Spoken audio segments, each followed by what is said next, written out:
Good morning, everyone, and I'd like to welcome you all to the day 4, our final day of the youth conference. I've got 8:28 on my watch. We're going to wait about 2 more minutes, and then I'll be introducing our CEO, Mr. Francisco Almaraz. We'll be giving a welcome, and then we'll kick off the day's activities.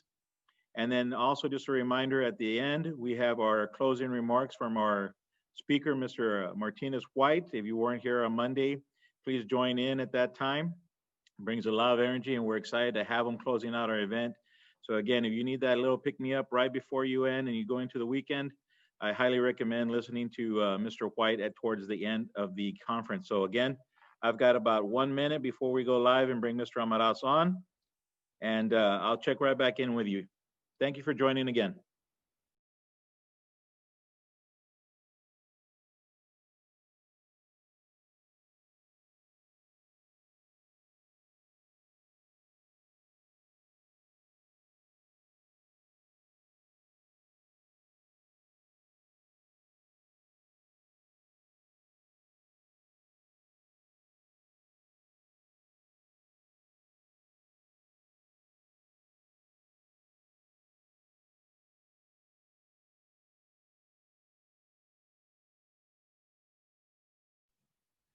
All right, I've got 8:30, and to stay on schedule, or at least to start on schedule, I'd like to go ahead and introduce our Chief Executive Officer, Mr. Francisco Almaraz. Mr. Almaraz, good morning. It's good to see you. Good morning, David, and good morning to everyone. I hope everyone is staying safe. On behalf of Workforce Solutions, I want to welcome everyone to the virtual 2020 Youth Career Conference. We are living right now in really what's called unprecedented times. I mean, I call them extraordinary times. But students, teachers, and school districts have been able to adapt and have shown a great deal of resilience as we all work together to do our part to combat this COVID-19 virus. This is the first year that we've held a career conference online, and we've received over 2,500 registrations for this event. And that's really incredible. And events like these take a lot of planning and teamwork. So I would like to take this opportunity to thank the Workforce Solutions staff that helped organize this event. Our education team lead, Mr. David Gutierrez, and our workforce outreach specialist, Ms. Yesenia Garcia, Ms. Irene Garcia, and Ms. Jasmine Hernandez. They've done an amazing job in organizing this event. I also want to thank Mr. Sergio Contreras. He's the president and CEO of the RGV Partnership, for his support in engaging the business community. Workforce Solutions is committed to helping students make informed decisions about future careers, and we want to make sure you are prepared for those careers. Our workforce outreach specialists work with you and your teachers to help you better prepare for your career choice. They provide soft skills training, including job search, interview skills, financial literacy, and of course, information that allows you to explore career opportunities and help guide you to a career that is right for you.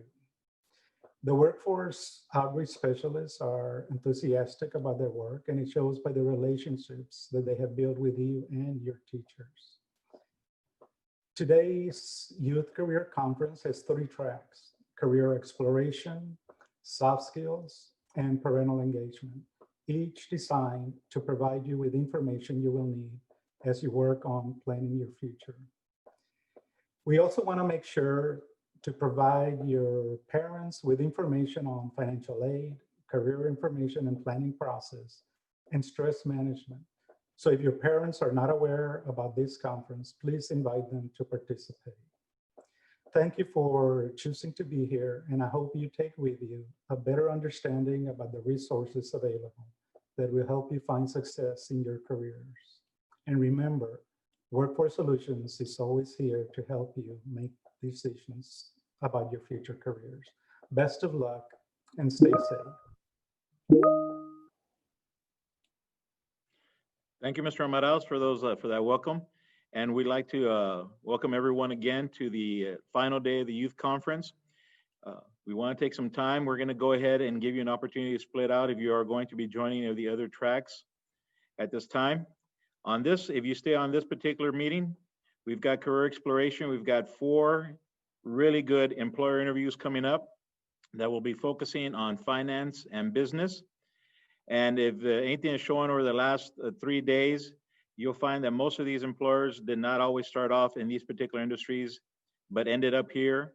And so that shows the importance of listening and finding out and exploring different career options. So if you look on the schedule here, we've got Mr. Cote at 8:35, Mr. Campos at 9, Ms. Chavez at 9:30, and Ms. De La Garza at 10 a.m. So with no further delay, I'm going to go ahead and switch over, and we're going to start with our interview with Mr. Cote.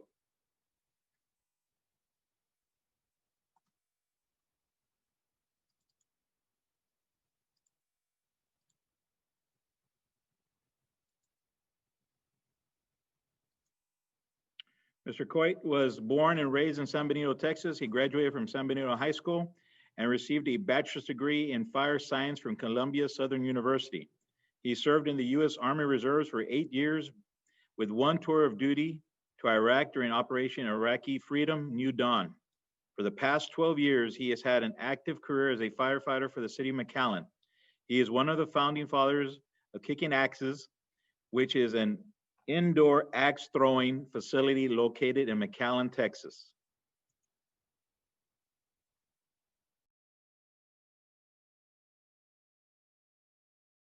Hello everyone, my name is Jasmine Hernandez and I'm a Workforce Outreach Specialist with Workforce Solutions. Today with us we have Mark Coit, who will be giving us some information on his profession.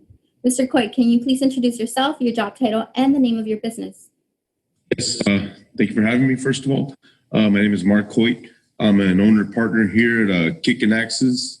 We are an indoor axe throwing facility here in McAllen, Texas. So how did you become interested in owning your own business? Well, I've always, kind of had the idea in my mind. My grandmother was a business owner. I've had several family members and also friends that were business owners. So it's kind of, always been a thing of mine, personal goal that I've had. And the right opportunity came along and I jumped on it. Okay, so what is the concept of your business and how did you come up with that idea? All right, so it's not your everyday run-of-the-mill type of business here. So we are an indoor axe throwing facility. These are live axes, not play axes. And the way I kind of came about, it's a funny story. I experienced it when I was a Cub Master for my son. In the Boy Scouts, they were throwing axes and stuff. And that was my first kind of introduction to it. And we didn't get to do it because we were Cubs, and they said, "No, you can't do it." So I was like, "Oh man!" Like I was kind of kind of devastated. I was devastated. The little kids were too. But fast forward years later, I'm invited to a birthday party at an actual axe throwing facility in San Antonio, and that's where I got my first experience of the concept of indoor axe throwing, and I was floored. I loved it. It was a very great experience. My wife loved it. So everything was just kind of there. And that was really when I was sold on this, I was like, man, this is something that I could see myself doing, day in, day out, and be happy. And that's what I'm doing. So that's kind of where it started. And it's also kind of related because you have another job as well, right? You do something else besides owning a business? Yeah, I'm a current McAllen firefighter. I've been active for 12 years. So this is going to be my, hopefully, retirement plan here. But yeah, and I'm still active here. I have a career. But I'm fortunate to, still have the time to do this. But that's why I have partners. What is unique about your business? Is it the only one here in the Valley, in the Rio Grande Valley, which includes the counties of Cameron, Willacy, Hidalgo, and Starr? Yes, we are the closest axe throwing facility to San Antonio, which is about over 250 miles away. So you won't find anything else like us around this vicinity. axe throwing is not something you hear about every day here, especially here in the Valley. I mean, people do throw knives and stuff like that, but the indoor axe throwing concept is very new to a lot of people. But the sport of axe throwing has grown increasingly popular over the last couple of years. It's featured on ESPN now, and there are many axe throwing facilities throughout the U.S. Several multi-million-dollar franchises have been born because of it in the last couple of years as well. So, it is a niche, but it is a business. It's a very unique one. Okay, so what kind of education, training, or background does your job require? As a business owner, do you think would you recommend somebody to have a certain type of education or training, or would they have to look up or get informed on the type of industry or business that they want to actually create or open up? I mean, it would be helpful to have like some type of business background. It would. Granted, I do not have a business background. I just have a lot of, perseverance, a lot of tenacity to go after something. If I find something that I want, I go after it. And I don't know if that's my military background or my, fire background, but business, it would help because there were some things along the way, that we did require some assistance with people who do have business backgrounds. So that definitely would give you a step ahead. But I mean, like I said, if you have the will and the want to do something, and you just go after it, you can get it done. So that takes me to my next question. What skills, abilities, and personal attributes are essential to success in your job or your field? So I know you said determination. What do you think about customer service? Is that super important in your field? Yeah, personality and the willingness to instruct and teach people in our field here in the axe throwing arena is a big one, because you're going to be interacting with people. You're going to have to be able to instruct and give clear instructions and try to, because that's one of the main draws, honestly, of our business here. It's that sense of accomplishment, that feeling they get whenever they're able to stick their first axe. I mean, you see their faces light up. You see their whole mood change, and they're excited and they want to do it more. And that's what we really built our business off of, that type of experience for our customers. And that's what keeps other customers coming in the door, because we post our videos and all that stuff, and people see that and they're like, wow, like that looks really, really, really exhilarating, really awesome. So personality, definitely, you have to be able to converse with people, and kind of an instruction, be able to give clear instructions, those are the two, I would say, main attributes for our business that you would need. So I know you said that you post videos. So how do you advertise your business? Do you advertise it through Facebook? Do you advertise it through Twitter? What type of social media, or what type of forms of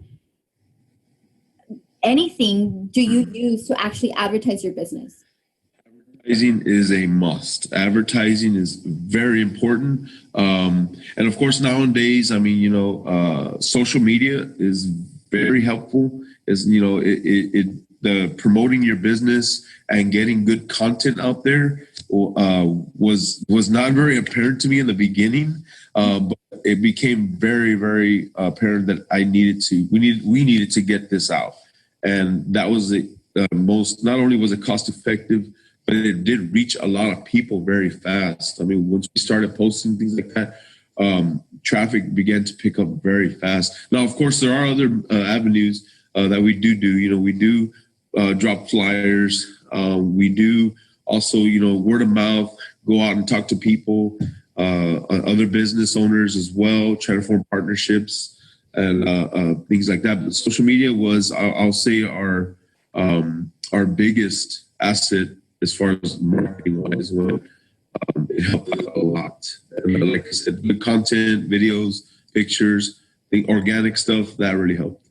I can actually attest to that. I had no idea what your business was. And then I saw it on Facebook before COVID. And I was like, wow, this looks very interesting. You were posting videos of people throwing the axes, jumping, laughing, and having fun. And I was like, that is something I want to try. So we actually went to your business because of that, because of Facebook. And if not, it wouldn't have happened. And I posted some pictures from when we went on my Facebook, and I actually saw that people were like, "Oh wow, what is that? Where is it located?" And they were very interested in it. So I would actually agree. Social media is very important in that. Yeah, customers. I mean, they are our bread and butter. I mean, we rely on our customers so much. We have amazing customers, and we talk to them, and we form bonds with them in personality especially after an Axe Throwing experience here. And they tend to post really good organic posts about us, and that really helps. So we are very, very appreciative of our customers. What does a typical workday look like for you? What are the day-to-day responsibilities of your position? Like, do you have to go buy the material for the wood for the boards? Do you have to sharpen the axes? Do you have to be there earlier to clean, sanitize? So what do you have to do? Yeah, definitely for our business model, it's pretty simple, honestly, but it is labor intensive. It is labor intensive for the most part. Yes, there's cleaning, sharpening the axes, changing boards, making sure our inventory of boards are up. We do have a very small inventory, that we have to keep and things like that. That's what makes it run very efficient for us. That's how we're able to focus on the axe throwing itself instead of a whole bunch of other moving parts behind the scenes. But for the most part, it's that, making sure everything's clean, safe. We want a clean and safe environment for our customers here. So we make sure that is first and foremost taken care of. And then, of course, we go about our other daily duties as far as finances, marketing, things like that. But it's very labor intensive. What aspects of your job do you find most challenging and most rewarding? What is the hardest part? The hardest part is probably getting, was the advertising, was getting people in, getting our name out there, things like that. Because of course, we talk to people like, oh yeah, we had no idea you were here, things like that. So that's why we really have to step up your marketing and your getting yourself out there and your brand out there. Brand recognition is a big one as well. So those were probably the most challenging, because we're here, we're ready, the facility's ready, but if nobody's walking through your door, you don't really have a business yet, do you? And once we hit that social media, people just started coming in and it started working really well. The most rewarding, of course, is the customers, seeing that the customers, that satisfaction. Always out here, getting a feel for our customers, because we want to make sure that they're having the best possible experience that they can have. And I always ask for feedback, whether it's good or bad. I want to hear both, because we can always improve and always get better and put that really great customer experience for them. I think that right there is probably, I would say, the most rewarding for me, seeing the people build that confidence, going from in the beginning, not being able to throw an axe at all to where they're just hitting the bullseye constantly, or they're getting several sticks, and they're just having fun. That's the most rewarding thing right there. How do you define success in your position? I'm going to go back to it, customer satisfaction. Because you could make money, you could be in it to make money, and that's all you want to do. And your customers are happy, whether that's that's a different type of success. I guess for me, I want to make sure our customers are happy. I see the posts, I see the comments, I see the reviews. Those types of things are more important to us than anything else. So as long as we have that great customer satisfaction, I think that we're doing something right. That makes us successful. Do you work more often alone, or do you work with a team? I know you were talking about you have people instructing others. So do you work with trainers? Do you have somebody that has to assist people in the front? Like, what is your environment? Oh, definitely have a team. Couldn't do this alone. I have a really awesome team, partners, that are in it with me here. We have our awesome axe coaches. They're always training, throwing axes. Finding new ways to bring a better customer experience. So definitely it's a team effort. Oh yeah, could not do this by myself. Can you describe your typical work-life balance for somebody that has a business? For example, you're the business owner, so it's not like if you can call in if you want to, right? So what is No. that like for you as a business owner? I believe you have to be present and relevant. I like to be here at the business as much as I can. Of course, if I'm on shift, I have to be on shift. But then you do have to find a delicate balance because I have a family. My wife, my son. I do find time for them and make sure that they are a priority because I am doing this for them as well. But you have to find that balance. Stay organized. Me and my partners, we like to make a list of things we have to get knocked out for the week that are musts. And then we prioritize, and then we go from there. Okay, well, these are optional. We can get these done. We can. But we do make sure that everybody gets at least a day or two off to, kind of rest and recuperate and get back after it. Because like I said, it is labor intensive. We're always walking around. We're always throwing axes. We're always, changing board, painting, sweeping, mopping, cleaning, all that stuff. So the guys do need a break.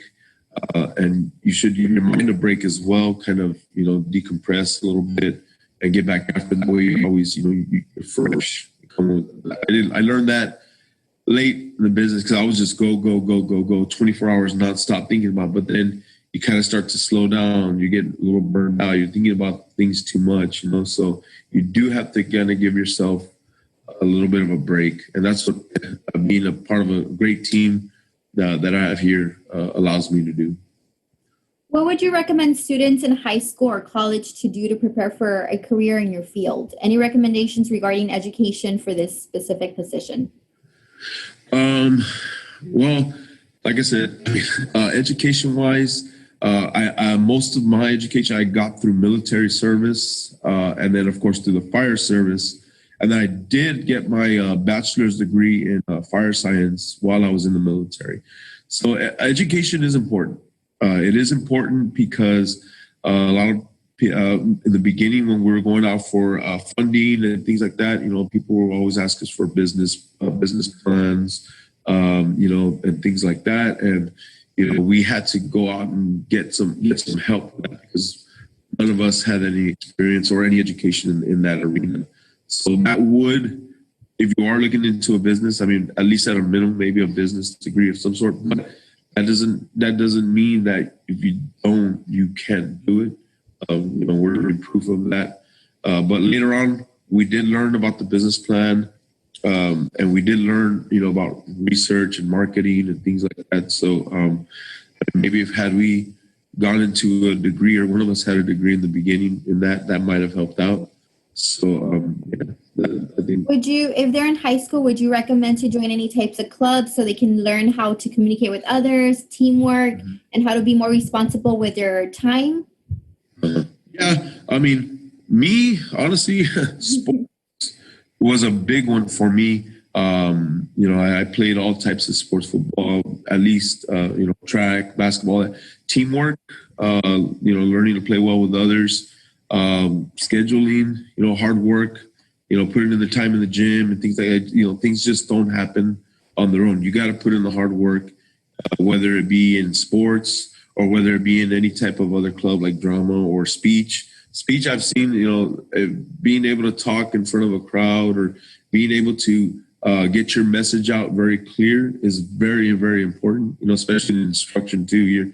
We have to make sure our instruction is clear, getting the rules out and things like that. So, speech and things like that. For me, with sports, that really gave me that drive, to accomplish things and work well in the team and things like that. So, maybe sports for me. So what other factors other than education and experience impact your ability to work in that position? Did you have to have good credit for them to loan you money to open your business? Do you have to have a clean background, or can they, depending on the business, they may be a little bit okay if you have like a misdemeanor? Do they have to be available outside of business, normal business hours, which include Monday to Friday, 8 to 5? Like, what do you think? What's your take on that? Yeah, good credit, definitely. It's like even in the fire service, I see it all the time. Things that people do when they're like 18, 17, they have in their background really can affect your career later on. And it does play a part in business as well because, banks are not your only source for loans. You do have small, funding companies that do, startup loans for businesses, but they go a little deeper. They go past your credit score. They do look at your personal history, your child support, if you've defaulted on student loans, if you have any bankruptcies and things like that. They do dive a little bit deeper into your personal because they are a startup, a company. They're loaning out money to startups. They're not just like a bank where they have, a bunch of funds that they can loan out. They just go by your credit score.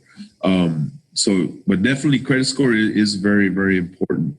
I would say take care of your credit as much as you can and also build credit as well. Because no credit can affect you as well. Like you don't have any kind of credit. They might not want to loan you money. Having too much credit, can affect you as well. So you got to find that medium. So that's where I guess financing background can help out as well. But ask for help. Don't just try to. If you get one no, that doesn't mean the end of the world or it's over. You have to be persistent and perseverant. Because we did get no's. We got a lot of no's in the beginning, but we kept at it. We found other ways, and we got it done. Well, there's a will, there's a way. And I learned a saying in the military, or one of my sergeants. He always preached to us. He said, "Be flexible, not breakable." Oh, that's a good one. Yeah, because once you get one no, a lot of people tend to break down and things like that. Whereas, you get a no, okay, well, what next? You're going to get those no's, or you may not get the best offer right away. I strongly recommend finding several offers and comparing. I'm a pros and cons guy. I like to make pros and cons. I like to compare and contrast, get several quotes or several, offers and compare. Always compare. Don't just jump on the first one and be okay. This is it. So don't be so impulsive and jumping in at the first. Yeah. Take your time. Do your research. And research several companies, several products, several items, and compare and contrast. That's basically what we did when starting up this business. So, what do you think are the secrets behind getting to where you've gotten to right now? Persistence, being resilient. We were, like I said, we did run into obstacles. It wasn't just perfect. It didn't just happen. We had to be persistent and adapt to what we could get and still make it work. It may not be what you dreamed up, or it may not be what you had down on paper and all of that. But if you can, step back, examine it, and be like, okay, you know what, I can make this work, and go for it. And that's what we did here for this business. So thinking back on your first job, did it play a role in developing any of the skills that you currently have right now for your position? So like good customer service. I don't know where you worked, which one was your first job, but like things like that, working in a team, adaptability, time management. Well, I had a couple of jobs at a lumber yard and construction. Oh.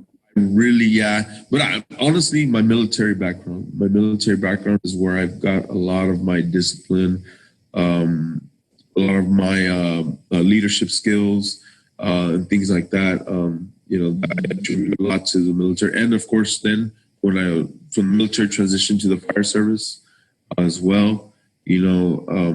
We do practice, a lot of that stuff. Confidence building, team building, ability to take orders from other people, things like that. There's a lot of headstrong people that are just don't accept anybody else's advice. You have to be open to everybody and listen to all your sides of your team and things like that, because this idea might be better, but they might have an idea that might be around the same thing, but you can put them together and then there's your solution, you know?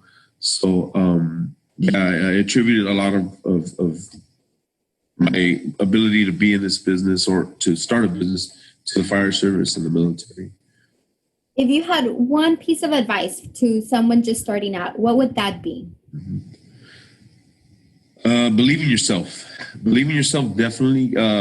If you have something and you strongly believe in it, don't let others influence you. You know, try to point you in a direction. Because we did have that in the beginning. You're like, oh, well, why don't you try this and do this and do this instead of this? But we stuck to our guns and we knew what we wanted to do. And we believed in what we wanted and what we were going to do. And we got it done.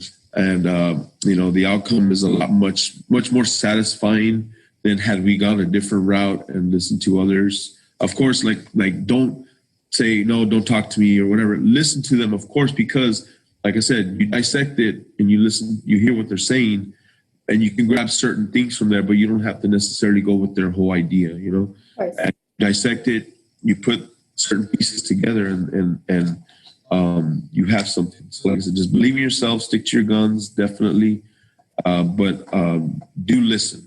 Listen is a very, very important key. Don't just be, you know, headstrong and say, no, I don't want to listen to anybody's advice or anybody's ideas and things like that. It's listening and I would say listening and believing in yourself is probably the best advice that I can give. That's great advice. And I noticed that behind you, you actually have, you're in your facility. Can you turn around the camera a little bit so that the students can actually see what it is? Sure. So Kicking axes. So that's your business, right? And then those are the boards where the customers actually throw the axes. Yes, these are them. Yeah. There's your axe throwing holder, and there is your targets right here. So it's kind of like you know, darts, but way better. Yes, I actually, like I said, I actually can attest to that because I participated and I went and I had a lot of fun, which I was not expecting. Oh yeah, no, definitely different experience. It's definitely a exciting and exhilarating experience. You think you would never in a million years think you'd be ever axe throwing, but then you come and do it, like, oh man, this is something that I can see yourself doing every day. I love it. I love it. So I know that after a lot of failed attempts, we were able to get it, not on the bullseye, we got it at the end. But even if it was on the side, we actually got super excited and we yelled and jumped. And I can just imagine how everybody feels when they actually go. And you as an owner, seeing their happiness and their excitement in their face, I bet you're like, yes, we accomplished something. Yeah. And it's stress relief too. You know, we have all different types of people that come here for different reasons. You know, they come in for stress relief. They come in for some fun. They come in to do something different. You know, whatever it is that what people come in for, we're here to accommodate you. And yeah, so definitely come and give us a chance. Check it out. See what we're all about. And yeah, we'll get connections. So, Mr. Coy, thank you again for taking the time for this interview. The information that you provided was extremely valuable and will impact the lives of those viewing this video, especially those interested in the business industry. And then for you guys, if you're actually interested in learning more about different careers or learning if the career that you're interested in is actually going to provide you the salary that you need in the future, go ahead and explore Texas Reality Check. And then to explore different careers or this specific one, feel free to also view Texas Career Check, ONET Career Coach, and all those links can be found on our WF Solutions website, which is noted over here. And thank you very much for watching. Thank you, Mr. Coy. Thank you for having me.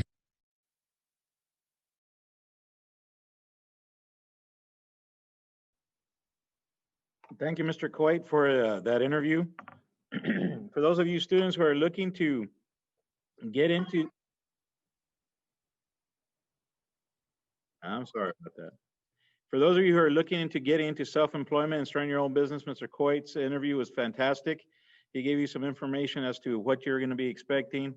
Again, self-employment and being your own boss is always a great thing, So if you haven't considered it, take some time to look into it.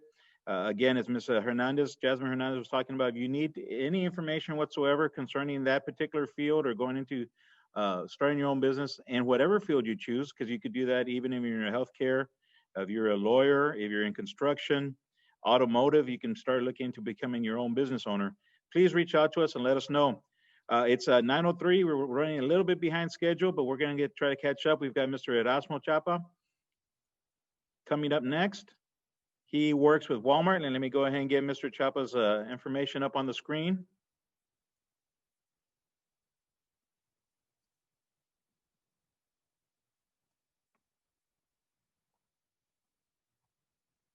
Mr.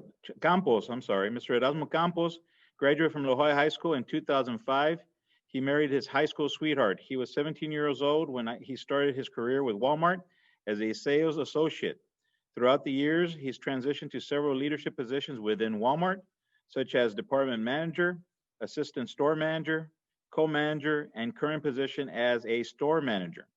He was enrolled part-time in college, and Walmart allowed some of his work earned credits to be substituted for some college course based on his work experience. He obtained his bachelor's in retail management in February of 2019 from the American Public University. He has approximately 15 years employed with Walmart. He's enjoyed the fast-paced working environment and learning something new daily to make the store better each day for our customers.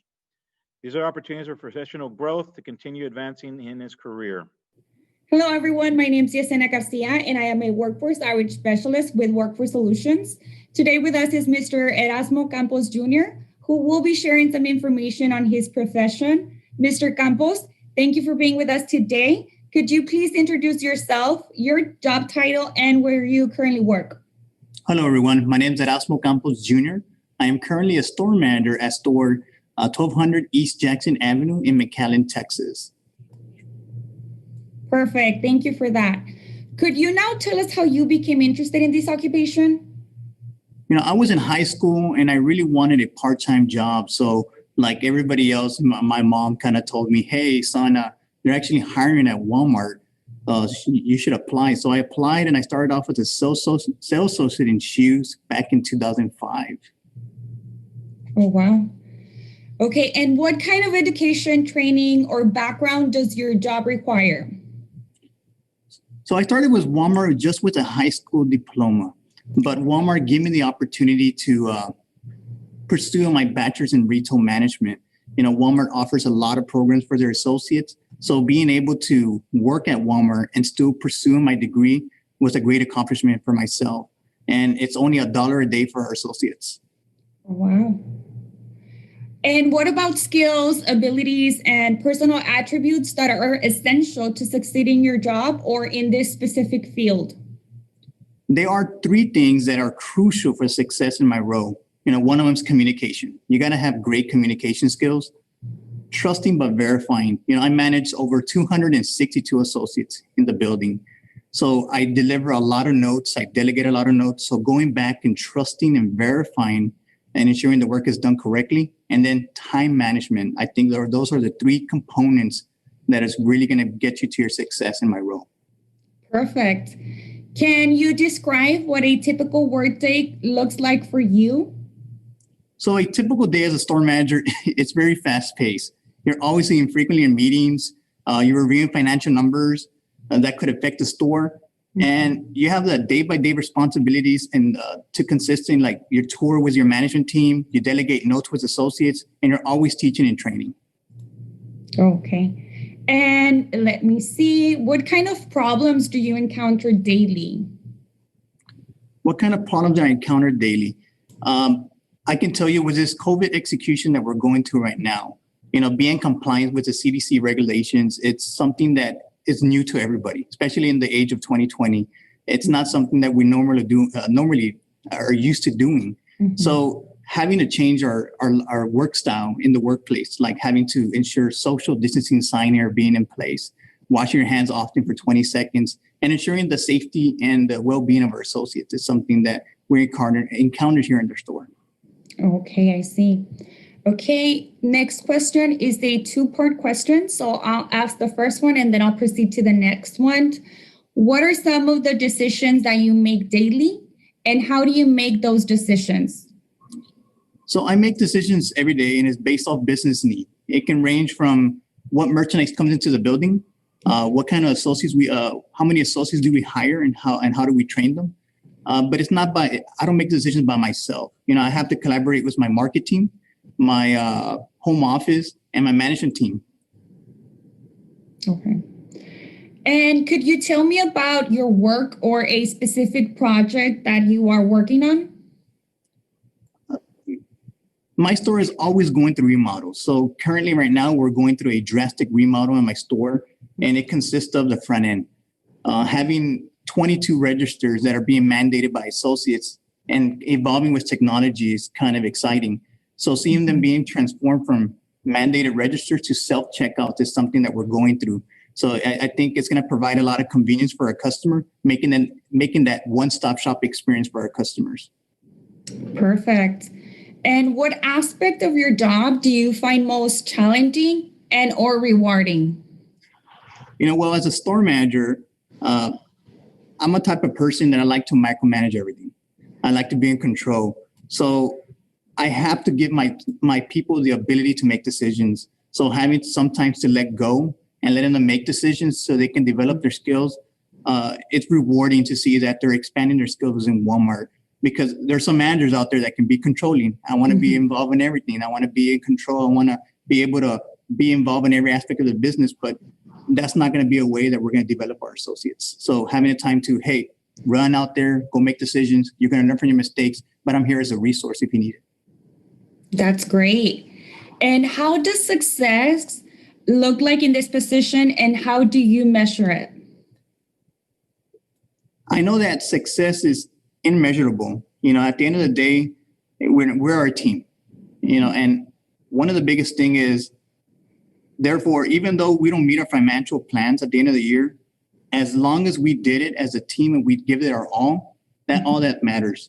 Because sometimes some of the successes in the business, and especially in Walmart, some of the goals are untamable. But as long as I know that my team gives it all that matters. Perfect. Are there any opportunities for professional development with your company? And if yes, what did those look like?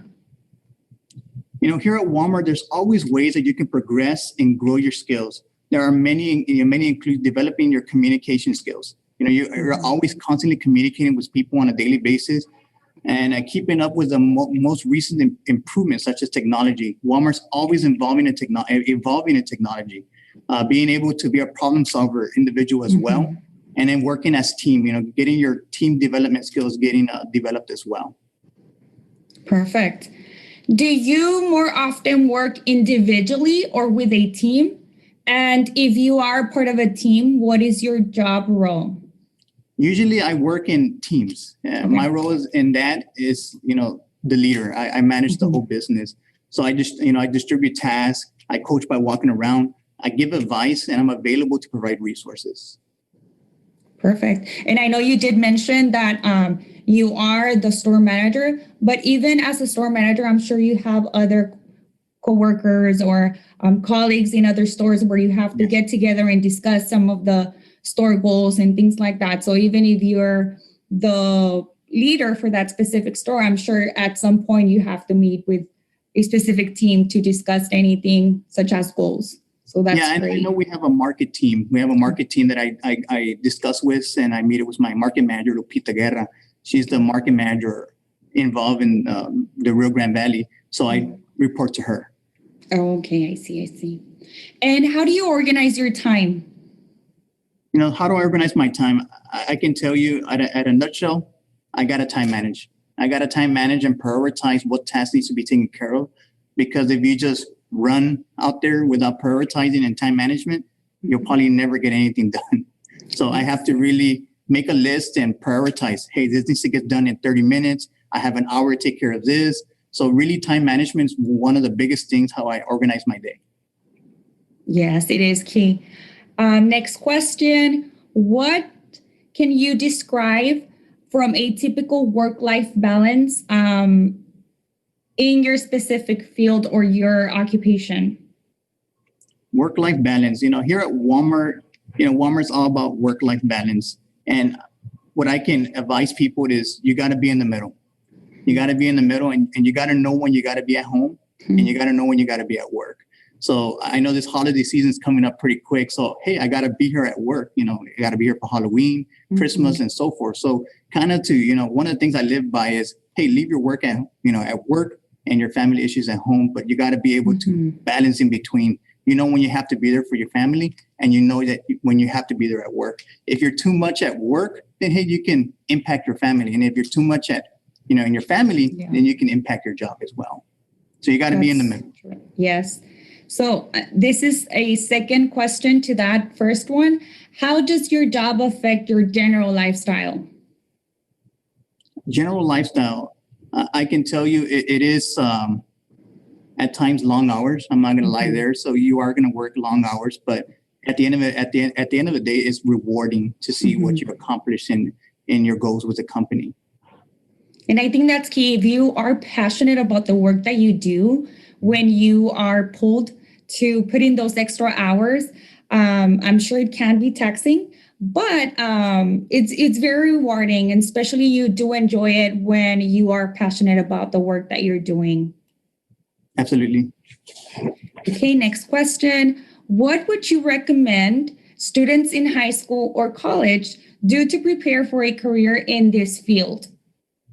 What I would recommend for students that are going into my field is a bachelor's in retail management, something to do with business, to further on their education, develop their communication skills, learn how to collaborate, work as a team, and then leading by example.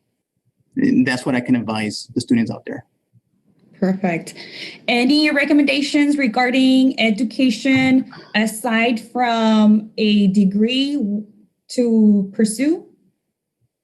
When I started with Walmart, I started as a sales associate in shoes. No experience, first job I ever had. And all I did was work hard, and I was motivated, I was dedicated, and all I had was a high school diploma at that time. So if you're motivated, you're dedicated, and you're leading by example, with the company, almost 50% of our employees are hourly associates that go into the management role. So some of these hourly employees don't even have, high school, bachelor's, master's, and so forth. So all I recommend is them being motivated and dedicated, and they'll get somewhere with the company. Okay, and that was actually one of the questions that I was going to ask. So thinking back on your very first job, and I know you just mentioned that it's been with Walmart, how did it play a role in developing any skills that you now use in your current position, specifically focusing on soft skills? What were those skills or lessons learned?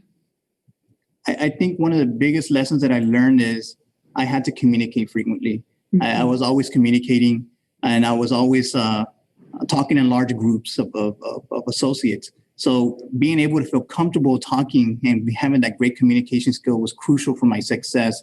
If I'm one of those type of person that's timid, that don't want to talk to people, then hey, it's not going to go really well. But I think what I've learned with the company is being a great communicator, leading by example, and in the collaboration and working in a team environment. It's a big thing that Walmart's really pushing. Perfect. That was great. And next question, what factors other than education and experience can impact someone's ability to work in your position? For example, good credit, a clean background check, availability to travel, whether it's someone's willing to work outdoors, or working another schedule that's not the ideal, which is Monday through Friday, 8 to 5. Well, I can tell you my schedule is not 8 to 5. It's not, and it's not Monday through Friday. It's actually varies based off the business needs. So that's one of the biggest thing is being used to, hey, you know what? It's not a Monday through Friday job. It's not an 8 to 5. And I work at times, I'm gonna be very honest, 12-hour shifts at times.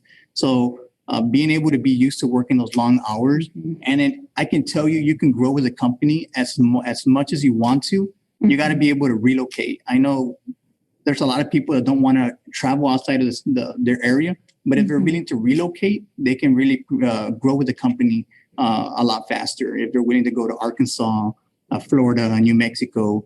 Walmart's really growing international. So if they're willing to expand their skills and develop themselves as an individual, they got to be sometimes be able to relocate. Perfect. What current issues and trends in the field should an individual be familiar with, and how do you see them impacting your position? I think some of the current issues is being aware of, like I mentioned before, the COVID CDC guidelines, and then the active shooter situations that are going out there in the, out of the area. If you're not familiar with that, you can really hurt a lot of associates and customers if you're not prepared for that. And if you're not in compliance with the CDC, you can really shut the store down and impact the essential goods that are being provided to our community and so forth. So being aware of that and being aware of an active shooter situation and how to react and how to respond are two factors that can cost you your job as a store manager if you're not really prepared for it. Because if you're not able to evacuate the building correctly and you cost associates and customers' life, it's because you didn't plan for it correctly and ensure the training was there for our associates. Wow, you're absolutely right. Next question. What do you believe is the best career decision you've ever made?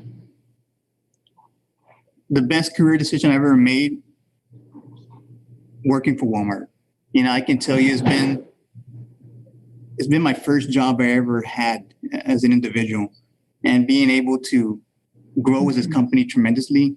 You know, I'm very thankful for them giving me the opportunity to develop my skills, and it actually has made me the person who I am today. So I'm very thankful for the company giving me the opportunity to run an $80 million store. So it's not every day that the company gives you the opportunity to run a $80 million store and manage 260 associates. So I'm very blessed and thankful. Wow. Okay, and to wrap this session up, I have one last question for you. Do you have any additional advice for someone interested in this job? All I can say is apply now. You know, make this your career. And I know a lot of people see it as, hey, it's just a retail store. It's a lot more than just a retail store. You can be a Walmart attorney. You can be a truck driver. You can develop technology. You can be a teacher. You can be a medical physician at Walmart now. You can be a pharmacist, an optician. There is a lot more this company offers. Just come and apply. Trust me, you're going to make the right decision. Mr. Campos, thank you again for taking the time for this interview. The information that you've shared with us today is valuable and will impact the lives of those viewing this video. And viewers, if you are interested in learning more about this career, we encourage you to further research this position through Texas Reality Check, ONET, and Career Coach. Links to all of these platforms may be found on our website, wfsolutions.org. Thank you all for watching. Thank you.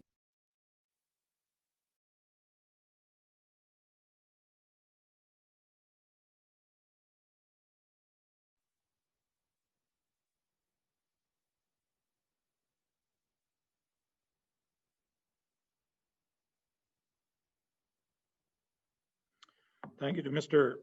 Erasmo from Walmart. And thank you all for staying on, continuing to join us for this conference as we finish off the last day. So far, you've heard from the businesses, you've heard one aspect is a self-employment from Mr. Coit. And now you've heard from Mr. Erasmo from Walmart, who's worked his way up along the lines from a sales associate all the way to store manager. So different venues and different ways to get to where you want to be, and if you're interested in a business career. Next up, we've got Ms. Jen Chavez, Workplace Solutions Officer for BBVA.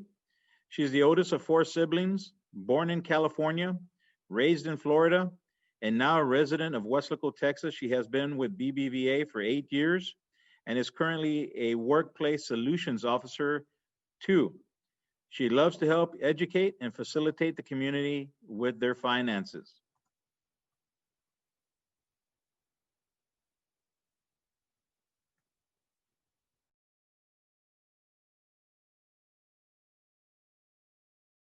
Okay, so welcome. Thank you so much for joining us today, Ms. Jen Chavez. My name is Mirna Irene Garcia, and I'm a workforce outreach specialist with Workforce Solutions Lower Rio. Today, I would like to introduce to you Ms. Jen Chavez, and I'd like to thank you, Jen, I'm sorry, for being here and for giving us the opportunity to interview you today. So if you could please introduce yourself. Yes, thank you so much, Ms. Garcia. My name is Jen Chavez. I am a Workplace Solution Officer with BBVA. I do cover the Upper Valley District. That would be starting from Weslaco all the way to Roma. But I do work with the entire valley and then, of course, surrounding areas. Thank you so much for having me today. Absolutely. So could you just tell me a little bit about how you became interested in this occupation and this particular career field? Yes, definitely, Ms. Garcia. So I was actually introduced to the banking field when I was back as a waiter. When I was waitressing at a restaurant, and I was given the opportunity to start working for the bank. And immediately after I started working with the bank, it became my passion. I love to help people. Here at BBVA, we're very passionate about helping our clients not only make some money and save their money, but we also help them protect their money and protect their future with different options that we have available to them. So it became something, that I was just very passionate about.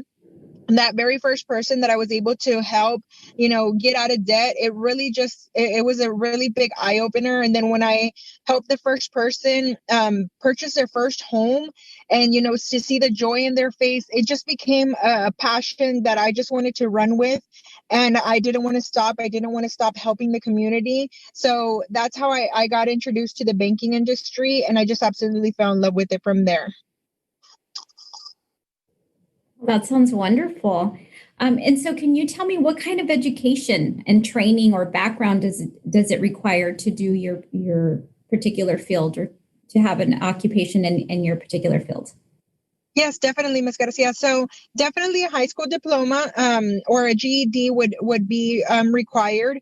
And then some kind of knowledge in the banking industry or at least banking business. So I had some banking courses that I had already taken, business administration. So that helped out a big portion. But of course, we do have some people that come into the banking industry with no kind of business background, but it's not anything that can't be taught. So that's the best part about the banking industry is that it's very customer service oriented. So it's something that you can easily adapt to and learn through the process. So definitely that's one of the biggest things for me. Well, I noticed that you mentioned, a few skills and sort of attributes that are essential. So can you tell me what kind of skills, abilities, or personal attributes are essential to a successful career in your particular job field? Yes, definitely. So one and the first and foremost is definitely, customer service. That goes a long way because just like in any other field, you can have the best products, you can have the best, the best rates, you can have anything, but if you don't have the customer service, that's not going to help you at all. So customer service goes an extremely long way. Of course, also, like I mentioned, having that education is key and foremost to be able to succeed in any kind of business, not just here, but, any kind of business. I would say occupation or field would be very helpful, very beneficial.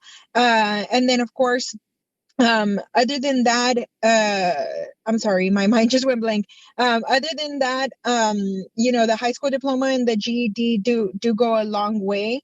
Education is key. So, for any of those students, don't not pursue something beyond that, beyond high school. There's so much more. I know in my personal experiences, if you have that business administration, even if it's just an associate's or a bachelor's, you can make so much more, and you can, just develop so much faster because you have that background. So definitely, going into a career, going into the field right after you graduate is huge for anybody in the business field. So for those that are interested in a position such as yours, could you kind of give us an idea of what your day-to-day routine is like? What kind of problems do you encounter? What are the day-to-day sort of responsibilities that you have to sort of deal with on a regular basis? Okay, yeah. So for my particular position, I am a workplace solution officer. So that's pretty much a fancy title for marketing director, pretty much. So my day-to-day is, meeting so many different kind of businesses. And you're talking about from small businesses to these huge entities that we probably know, like, Walmart, Costco, those bigger companies. You're looking into manufacturing companies. We live across the southern region, so we have a lot of maquiladoras in the area that you have to be very well oriented around what they are, how they produce their business. So you do have to know a little bit of everything in regards to the type of businesses that you're going to be meeting with, because you will go in there and present to their employees and to the business owners. And if you go in without knowing something in that particular field, it's going to become very awkward when they throw out, different ways that they do business, like internationally and stuff like that. So it's always very good to do some research before you head out. So my days can start, in the morning, very early. If I know I'm going to be meeting with a maquiladora or a business that I've never been to, like, let's say a biomat that's its plasma, plasma donation, I need to do my research about it before I head in there so I can have something to talk to them about. And I can have some knowledge of what business I'm going to meet. So I can start very early. Then I head out to my day. I meet, I spread out my day accordingly so I can be able to go to as many businesses in one day as possible. And then when I come back, after my day, of course, I want to make sure that I still provide, like I mentioned, the really good customer service. So I come back and I send emails to, ABC company that I went to go visit. Thank you so much, Ms. Garcia, for allowing me to visit you at Workforce, whatever the case may be. But I make sure that I follow up with them right afterwards, because like I mentioned, you want to have that good customer service and you want to have them know that you are top of mind, that you went there, that you spoke to them, and thank them for their time, because you are taking, sometimes 10, 15 minutes, even an hour of their time. So you want to make sure that you thank them. And so my day can consist of starting with homework, ending with homework at the end of the day. So it sounds like you're involved in making quite a bit of decisions. So what are some of the decisions that you have to make on a daily basis? Anything from, your mundane day-to-day routine decisions to, your more higher level decisions, and how do you approach making those decisions? Yes, definitely. So the decision making can be something so simple as, what am I going to pick up for this set of employees that I'm going to be presenting to this morning for breakfast? Something simple like that, because you have to think about, okay, do they have any kind of allergies? Should I pick up Taco Bell? Taco Bell, should I pick up Whataburger? Stuff like that. It's simple things like that I have to decide on and think of really quickly, and of course plan my day accordingly so I'm get there on time, all the way to I sit on different boards throughout the community. So there's sometimes that I'm sitting on a board of a Chamber of Commerce meeting with, a certain city or a certain school board, or, they asked me to be a volunteer on a board of nonprofit organization. So we have to think extremely quickly on, should we approve this scholarship for Juanito Garcia of, whatever school district, or should we give it to Tanya Gonzalez? I'm putting names out there, but those are kind of like the things that I have to decide on when I agree to sit on certain type of boards and committees throughout the entire valley. Well, that sounds so interesting. And now that you mention sitting on boards and helping out, in the community, what are some recent projects that kind of stand out in your mind that you worked on recently, and how did you go about, kind of unfolding that project and bringing it to fruition? Okay, so with the company that I work with, we work a lot with nonprofit organizations. So, we partner with different nonprofit organizations throughout the entire valley and throughout the footprint of BBVA, and we help them with funding their nonprofit organization. So we partner with them. So there's one nonprofit organization in particular that we worked on for about 2 to 3 years to finally sit down with this doctor that has this nonprofit organization that pretty much gives money back to autistic kids, mentally disabled children. They help them with things as little as a school backpack, all the way to their checkups and their appointments paid for by this company. But this company, this nonprofit organization, is based solely on donations. So we were able to partner with them. This particular doctor has 16 doctor's offices that are owned by herself throughout the entire valley, and then also has smaller business like a small light company, a few companies here and there for like rental properties. So we partnered with all of the employees. We were able to go out there, talk to them, sign a few up, and every time that we signed a new member up, we gave the nonprofit organization $50. So we were able to give this nonprofit organization a little over $5,000, and that's money that continues to still coming in every single month. They'll still get funds distributed by us over every time that that person that supported their nonprofit swipes their debit card. We give them royalty every single month. So it's going to be a recurring donation every single month for them. At least smaller portions, not the 5,000, but smaller portions, but it's recurring every single month for the life of the account. So we're going to be helping this nonprofit organization from here until they decide to, if they ever decide to close or transfer or anything like that. But it's so rewarding to be able to know that we, as an organization, we're able to help so many children, not just, one or two, but you're helping just so many throughout the entire valley. That sounds extremely rewarding. So in terms of what you find to be the most rewarding thing about your job, can you tell us a little bit about what about your job is so rewarding? And then also, if you can kind of elaborate a little bit about what are some of the challenges that you face? So definitely helping our clients, just get out of debt or purchase their own home. I think for me, the biggest one is when you help them purchase their own home. And I pinpoint that one in particular because you're not just helping, a mom or a dad, you're helping a family. You're helping them have something for the rest of their life that they're going to potentially be able to leave that to their children, or, be able to get out of renting. They spend all this money on rent for so long. Sometimes I've met clients with rent for a year, 2 years, sometimes even more than that, 15, 20 years. And then we're finally able to get them into their own home with either the same amount of payment or sometimes even less than what they were paying for rent. And the face when they go and they sign for that home, that they get their keys, it's just so rewarding. To me, it's so heartwarming. Sometimes they bring the children and, they take their picture with the sign at the title company. And, we sit behind the scenes and just see them take their picture. And it's like, wow, like I didn't just help Miss Garcia. I helped Miss Garcia and her family. These kids are going to have their own room. These kids are going to be able to make memories in that backyard. And it's extremely rewarding to know that you changed not just one life, but an entire family's life.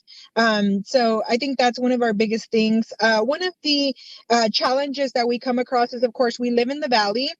So the income sometimes isn't high in the valley. So we sometimes run into a lot of debt to income situations, but we always set up a plan with our clients. So if we cannot get them approved for anything, or they're having issues with their credit and they want to get help, they want to bring up their credit or they want to fix their credit. We're not credit fixers or, credit counselors, but we can at least guide them and, coach them throughout our different financial webinars or our financial literacy presentations on, different resources, different people that they can different entities that they can call upon and get some free help. So those are one of the obstacles that we run into, but we always have something to be able to bounce back from. So can you tell me a little bit about how you measure success and what does success look like in your position? So, I started from the very bottom. I started as a bank teller. I've been with the bank for 8 years now, and I've had 5 different promotions. So, I started from the very bottom, worked my way up. I think this company that I particularly work for is huge on growth, on growing within the company. So success to me is being able to not just grow myself, but be able to help others grow with me along the way. I have so many people, that I work with and that work under me directly. And when they grow, it feels like, it's you didn't just help that person, you help their family have more income, have a better position. This isn't just a job here at BBVA. It's a career. It's a career for your life. So I think to me that the biggest success is growing other team members, not just yourself, but other team members, and being able to help them move up and see them succeed and be able to see them, grow from the very bottom all the way to the very top. So I'm hearing that there's a lot of room for professional advancement. So what are some of the professional development opportunities that are available for you and for other employees? So you can start as a part-time teller here with us. You could start as a part-time teller. You can move up. The sky is the limit here. There's so many different positions that you can just, move up into a banker or a deposit specialist. We aren't just local. We are nationwide. We do have different areas. So if the position that you're looking for, if you're looking to just solely do mortgages, there's mortgage officers that only do that and nothing else but mortgages. Maybe a mortgage project manager. Well, we have those in Houston. We have those, elsewhere. And there's always opportunity for growth. Just depends on what you want to grow in. If investments is your passion and you want to help people, save money, you want to make them money, or you want to help them with their retirement plans for the future, then that's the investment field. There's always positions available in the investment fields, in the mortgage fields, project managers, district managers, branch managers. There's just the sky is the limit. You decide what you want to do. And if you want that position, then you just build a plan, and there's so many people within the company that will make sure to help you and develop you and pave the way. You just have to get there. Well, thank you so much for sharing that. And so I'm hearing that there's a lot of various different professional development opportunities, as well as an opportunity to advance. But could you tell me what kind of drives you in your position? And do you find yourself working more as an individual or more as a team member? And if you do work as a team member, what do you find is the role that you tend to fall in? Okay, so I think that the thing that drives me is getting to know new people, getting to know new businesses. I mean, businesses open up so much on a daily basis. So getting to be able to meet them, meet their employees, because a lot of what I do is with the business owner and their employees directly. So, just being able to know about a new business in town, being able to support them and their growth and development. I mean, I've seen companies start with 10 employees and now they're up to 100 employees. So to be able to see their growth is huge for me, to see them develop throughout their career, their own business career is just so phenomenal for us. I do work with a team of people. I'm not an individual. I can't say that all of the work that's been done in my particular field is by myself. I work with different types of team members. So from a teller team member to the managers, I work with all of them directly.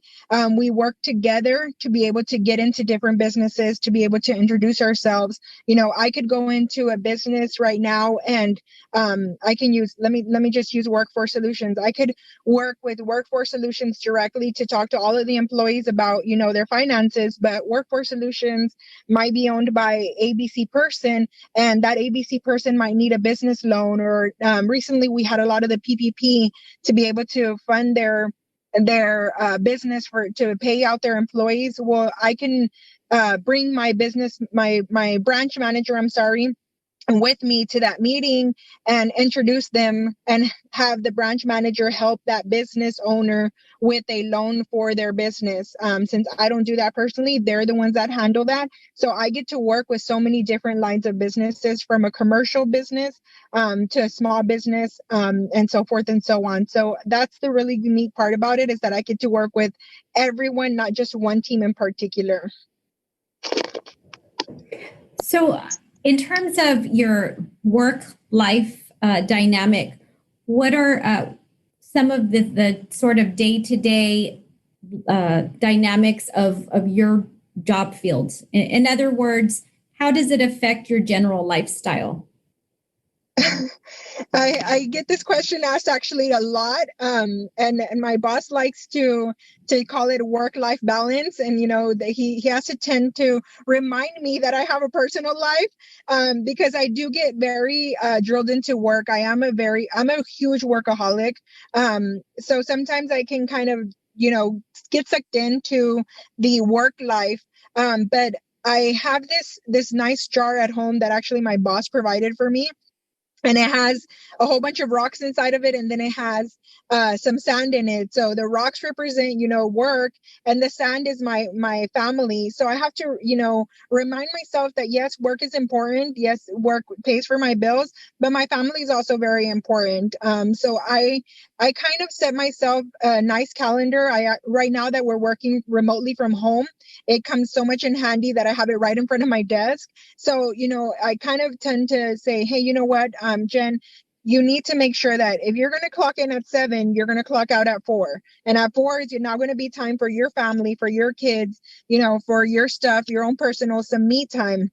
And I also set myself up a reminder on my personal phone, because that's the one that I tend to have a lot with me, on my personal phone, that, you know, every day from 8:05 to 8:15 is just quiet time. So I have to just put that timer. It's 10 minutes and it's literally quiet time. My kids already know that when that timer goes off, it means don't interrupt mom. And I literally turn off both of my phones. I just sit down and I just take deep breaths and just give myself 10 minutes of relaxation. It's a nice little meditation routine that I got actually off of a book. And it has helped so much to be able to just ease the mind and slow down, because we're running at 100, 120 miles an hour sometimes. We need to remember to slow down, take some deep breaths, and be able to catch up on life. Because if not, you know, that just can go by so quick. And by the time you know it, you know, you're going to be at the end of the day, it's 6 o'clock in the afternoon, and you're like, what did I do today? And it's like, I only got 3 out of the 5 things done. So it does help when you take that relaxation and meditation time. A lot of self-care. A lot. Yes. So thank you for sharing that. In terms of career decisions, what do you feel is the best career decision that you've ever made? I think it has to be my current position right now. I worked extremely hard for about 3 years, you know, to be able to even apply for a position higher than what I was currently at. I applied once. Prior to that time that I applied that one time, I had mentioned to my current manager that, you know, I was ready for the next step. I was told I was not ready yet, that I needed to work on a few things. So I didn't take that as a negative thing. I took it as a positive thing, and I worked extremely hard on those things that they told me I needed to work on. I applied, and then the position closed. So I was really bummed. And then they reopened it back up within about a month because they realized that we needed it. And I was the obvious choice because I worked so hard. You know, that first time that I was told I wasn't ready, I made sure that I put, you know, a lot of effort, that I made myself the obvious choice. And this is what I wanted. This is the position that I wanted. This is what I wanted to do. And I knew that this is what I wanted to not just do it for myself, but do it so that I can help others be able to do what I was doing before. With this position, I'm able to coach them on their current roles, which is, you know, a banker.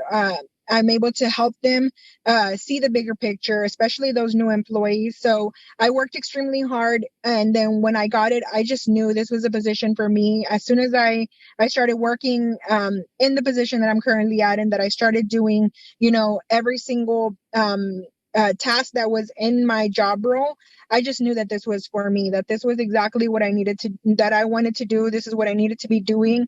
And this is how I was going to be able to make an impact, not only for my team members, but for the community. That sounds wonderful. Thank you so much again for sharing that. So what are some of the things that you feel are secrets behind getting to where it is that you feel you need to be at, or where you need to go in your career? I don't think it's a secret. I think it's something that just not a lot of people utilize. So time management. Time management is huge. At the beginning, when I first took on this role, and even my prior roles to this, it was a mess. You know, I could go a full day and I was like, man, I just worked 8 hours and I didn't get anything done. But because my time was not managed. So once I was able to manage my time, set a calendar, you know, on my daily planner, I made sure, hey, before noon, you have to do this, this, and this. At noon, I came back, I checked in. Okay, I've gotten this far, but I'm still missing this one. Okay, this is what I need to do to make sure that by the end of the day, I have everything that needs to be done in the work day is completed. So I started, you know, with that daily sales plan, or the daily planner for myself. At midday, I checked in with myself, made sure I was where I needed to be. If not, I needed to get back on track. And then at the end of the day, I made sure to go back and recap the entire day and make sure that everything that needed to be done was done. If not, then the next day, you know, make sure that I allocated 30 minutes or 45 minutes to do whatever was missing from the prior day into the following day. But time management is huge. If you don't manage your time, it's going to catch up with you. And then eventually, you know, it's Friday and you have all these to do things and you don't even feel comfortable over the weekend. At least I don't. And then Monday, I'm just running around. Like everyone says, oh, I hate Mondays, but it's because we leave so much stuff pending from the prior week that's why we hate Mondays. Mondays should be given with love when you set your time up very well. Very good advice. So thinking back on to your very first job and the role that you played in that job, what would you say are some of the skills that you've kind of embraced and maybe sharpened from the first job that you've ever had to where you are now? What are some of those skills, and how did you? Definitely. So the bank industry, it's no secret. It's a lot of cross helping with the clients, making sure that, you know, if they have different kind of credit cards and stuff like that at other banks, that you help them get out of that debt and put them into a better financial situation. So when I started as a teller, it was a lot of having quick, brief conversations with somebody while they're making a transaction at the drive-thru. And so, you know, I had to learn and adapt very quickly on how to have a conversation about, you know, your credit card debt with you within 5 minutes, because there's a line behind that client and you don't want to hold up that line. So I had to adapt extremely quickly as a teller to where I am now. I still have to kind of know and adjust to the same tactics, but depending on the industry and where you're at. There could be sometimes that I could be at a, fast food restaurant, and the manager gives me 10 minutes to talk to 5 employees. So I have to talk to them extremely fast, just like if I was in the drive-through. Or I could be at a doctor's office where the doctor says, hey, you know what? I'm going to give you an hour to talk to all 15 of my employees. Then you know what? I have a little bit more time. I can elaborate into what I'm trying to talk to them about, and I can hold a conversation individually with each person on their particular finances and how I can help them be in a better financial situation for themselves and their families. So I have to adjust to each different thing or each different circumstance and situation very quickly and very fast. And, it's very interesting because throughout the conversation that I've been having with you today, you've mentioned a variety of different soft skills, from time management to organizational skills, adaptability, communication skills, so customer service also. And these are all very important skills to learn. And I can tell from your, just from the interaction that we're having here today that you have all of those skills. But what are some other sort of soft skills that you would recommend that individuals that are wanting to go into a career such as yours should really focus on and sharpen? So I guess this is one of the biggest ones that people tend to not know that you even have to have. And so it's kind of out of mind, out of sight. And they don't realize it until it's time to apply, not just for a bank, but a lot of positions nowadays, a lot of even apartments, if you're looking to rent an apartment, purchase a home, and it's credit. So it's out of mind, out of sight. You don't think about it, but especially for those young people that are just starting their credit, just starting to build, make sure that you take care of it, making sure that you baby it, because for any career now, they actually run your credit to be able to apply or be considered for that position.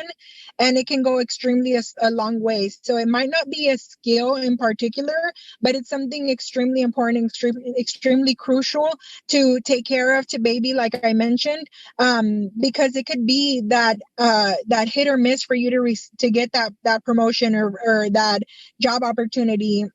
We've seen it time and time again where somebody is extremely qualified to get a certain promotion or position, but then they run that credit and it's like, it doesn't have to be perfect, but if you're completely sunken into debt, then it tells that employer, it tells that renter that, you can't keep up with your bills. Maybe they are up to date, but they're like, 2-3 weeks behind. So that's going to tell the employer, that's going to tell your landlord that you're more than likely going to be irresponsible to give your rent payment every first of the month. So that's something extremely important to keep top of mind, top of to keep it in there as a one-off to have at all times. Take care of it and, make sure that you check it once in a while. Don't just leave it, to, when I do need it, I'll make sure I check it up. No, we need to make sure we check on that constantly, or at least monitor it once a year to make sure it's where it should be.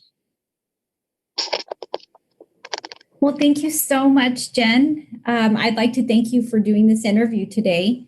And the information that you shared with us is invaluable, and it's going to impact lives of all of those who are watching today. So if you're interested in learning more about this particular career, we encourage you to further research this position through Texas Reality Checks, ONET, and Career Coach. The links for all of these can be found on our website, wfsolutions.org. Thank you so much for watching.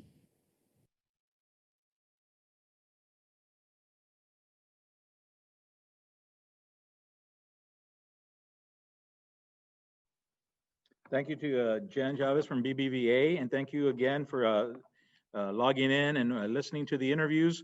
A couple of things, we're coming into our last employer interview, and for those that are on the call or on the conference, either YouTube live as we're broadcasting live as well, or those of you in the actual room right now, if you're educators or even if you're students, we will be releasing these interviews one at a time. over the next couple of days. They're on demand. So if there's a particular industry or employer that you found interesting, but maybe you didn't quite hear everything they had to say, or you kind of caught on at the very end saying, hey, this might be interesting, I'd like to hear some more of that. Or if you're an educator and you're planning a career fair, and as we know, everything's got to be virtual. If you're looking for employers, we can help you with sharing these videos so you can show on your virtual job fairs. Again, just reach out to us. You can reach out to me at david@wfsolutions.org. Again, that's david@wfsolutions.org. Or you can also reach out and contact all of us at getempowered@wfsolutions.org. That's getempowered@wfsolutions.org. So next up, we've got Ms. Ruby de la Garza. I'm going to go ahead and bring her up. And again, just a reminder, this is our last employer interview for the day and for the week in the conference. We have our keynote speaker, Mr. Martinez White, energetic. If you saw him on Monday, he's going to leave you with some energy, get you ready for the weekend, and really tie everything that we learned today together. He will be coming on immediately after this last presenter. And again, we look forward to having you stay on. If you have any questions, and now these are all pre-recorded, but we are taking your questions down in the Q&A. We will go ahead and send these out to our speakers and get you answers and get them out to you. So long as you've give us some contact information, which I believe you did at the registration process. So with no further ado, I'm going to go ahead and share our screen and get our last employer up on the screen.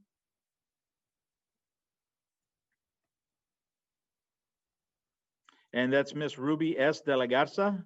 She's a liaison for the U.S. Department of Agriculture, Office of Partnerships and Public Engagement. Ms. de la Garza is a liaison with the USDA Office of Partnership and Public Engagement. She received a Bachelor's of Science in Health Education from Texas A&M University, College Station, and a Master's in Business Administration from the University of Texas Pan American. She is a native of the Rio Grande Valley, born and raised in Alamo, Texas. She is an advocate of community involvement programs for youth and Hispanics. Hello, everyone. My name is Jasmine Hernandez, and I'm a Workforce Outreach Specialist with Workforce Solutions. Today with us, we have a very special guest who will be providing us some information on her profession. Ms. de la Garza, can you please introduce yourself, your job title, and where you currently work?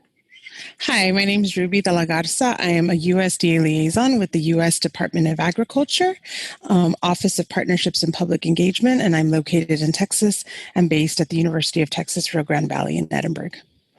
What type of education, training, or background does your job require?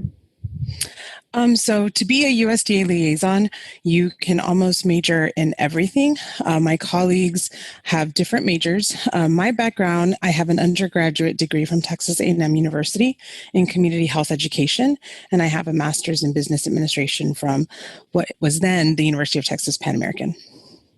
How did you become interested in this occupation or field? So before coming to USDA, I worked with a nonprofit. I would say that my passion is to give back to my community and serve others. So I've always worked with helping individuals access healthcare or access food.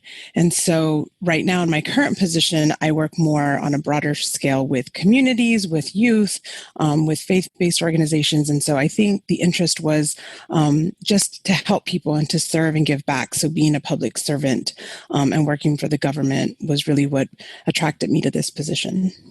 Was it something that you were seeking? Were you actually looking for a position with USDA? Did it magically appear for you? How did that happen? It actually did magically appear. So I was working at a nonprofit, like I said, Valley Primary Care Network, and working for a project that was federally funded. And I was approached by someone and asked, to apply for this position. At the time, I was pretty comfortable with the position I was in. And so I was a little hesitant. I applied, and I think I was a little worried worried, you could say, but I didn't think I was qualified because I didn't have a background in agriculture. And that's one of the misconceptions that so many have about working at USDA. They think that to have a career or a job at USDA, you have to major in agriculture. And so once I learned more about the position, I applied, and I was actually really excited that I got the position, but I didn't expect to get the job. I didn't expect to apply for a job or transition into a different career. For those that do not know, what does USDA stand for? U.S. Department of Agriculture. We're actually known as the People's Department. We're one of the largest federal agencies in the government, and our current secretary's motto is "Do right and feed everybody." And so, all the agencies that are under USDA do a little bit to, I guess, make sure that everybody has safe and healthy food on the table. We have different agencies, Agricultural Research Service that does research in food and nutrition. We have individuals that are protecting our agriculture, Animal Plant Health Inspection Service. We have an agency also that works with rural communities, rural development. So our agencies do a little bit of everyone, and we like to say that the work we do affects people every day in every way. When it comes to your position, what type of skills, abilities, and personal attributes do you think are essential to be able to do the job that you do?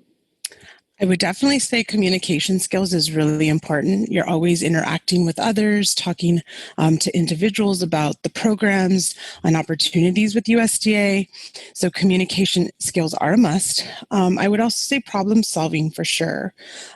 Most times we're approached with or approached by individuals who are looking into programs at USDA, but they're all unsure of what programs they qualify for.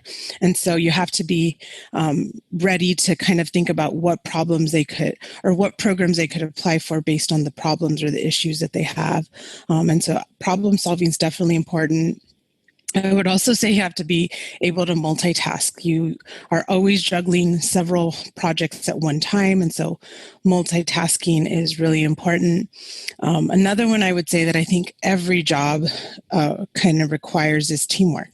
You're always working with others, working in teams, whether you're solving a problem or doing an event, pretty much anything, you need to be able to work well with others. What does a typical workday look like for you? So right now, during the pandemic, things are a little different than what I normally be doing. Pre-pandemic, like I said, my office is located at the University of Texas, Rio Grande Valley. I was, meeting with students, doing presentations on our programs or opportunities, not just for students, but for organizations. And so I was always meeting and doing presentations in the community. So I was usually out of the office. Now during the pandemic, everything is virtual. So it's spending time on Zoom meetings, meeting with others, still interacting with individuals, but just on a different platform. So I would say, usually I start my day at 7:30. I always check my email so that I can kind of look at my day and see what I need to, do. Like I said, multitasking is really important. And so whether I have Zoom meetings or I'm planning for other events or preparing, it's usually just, spending time on the computer preparing for those events. What type of problems do you encounter on a daily basis, or the ones that you see more often? Like I said, I work with different individuals. I do work primarily with youth to help them identify opportunities with USDA, whether it's internships or jobs. Some of the problems I see with youth is a lot of our youth don't have resumes. And so I work with them to help develop their resumes, or I help them find internship opportunities with our agencies. Navigating usajobs.com or .gov, is where all the internships are. And so a lot of individuals don't know how to navigate that. So those are problems that I find with more of our youth, our college graduates, or even high school students who are trying to navigate that.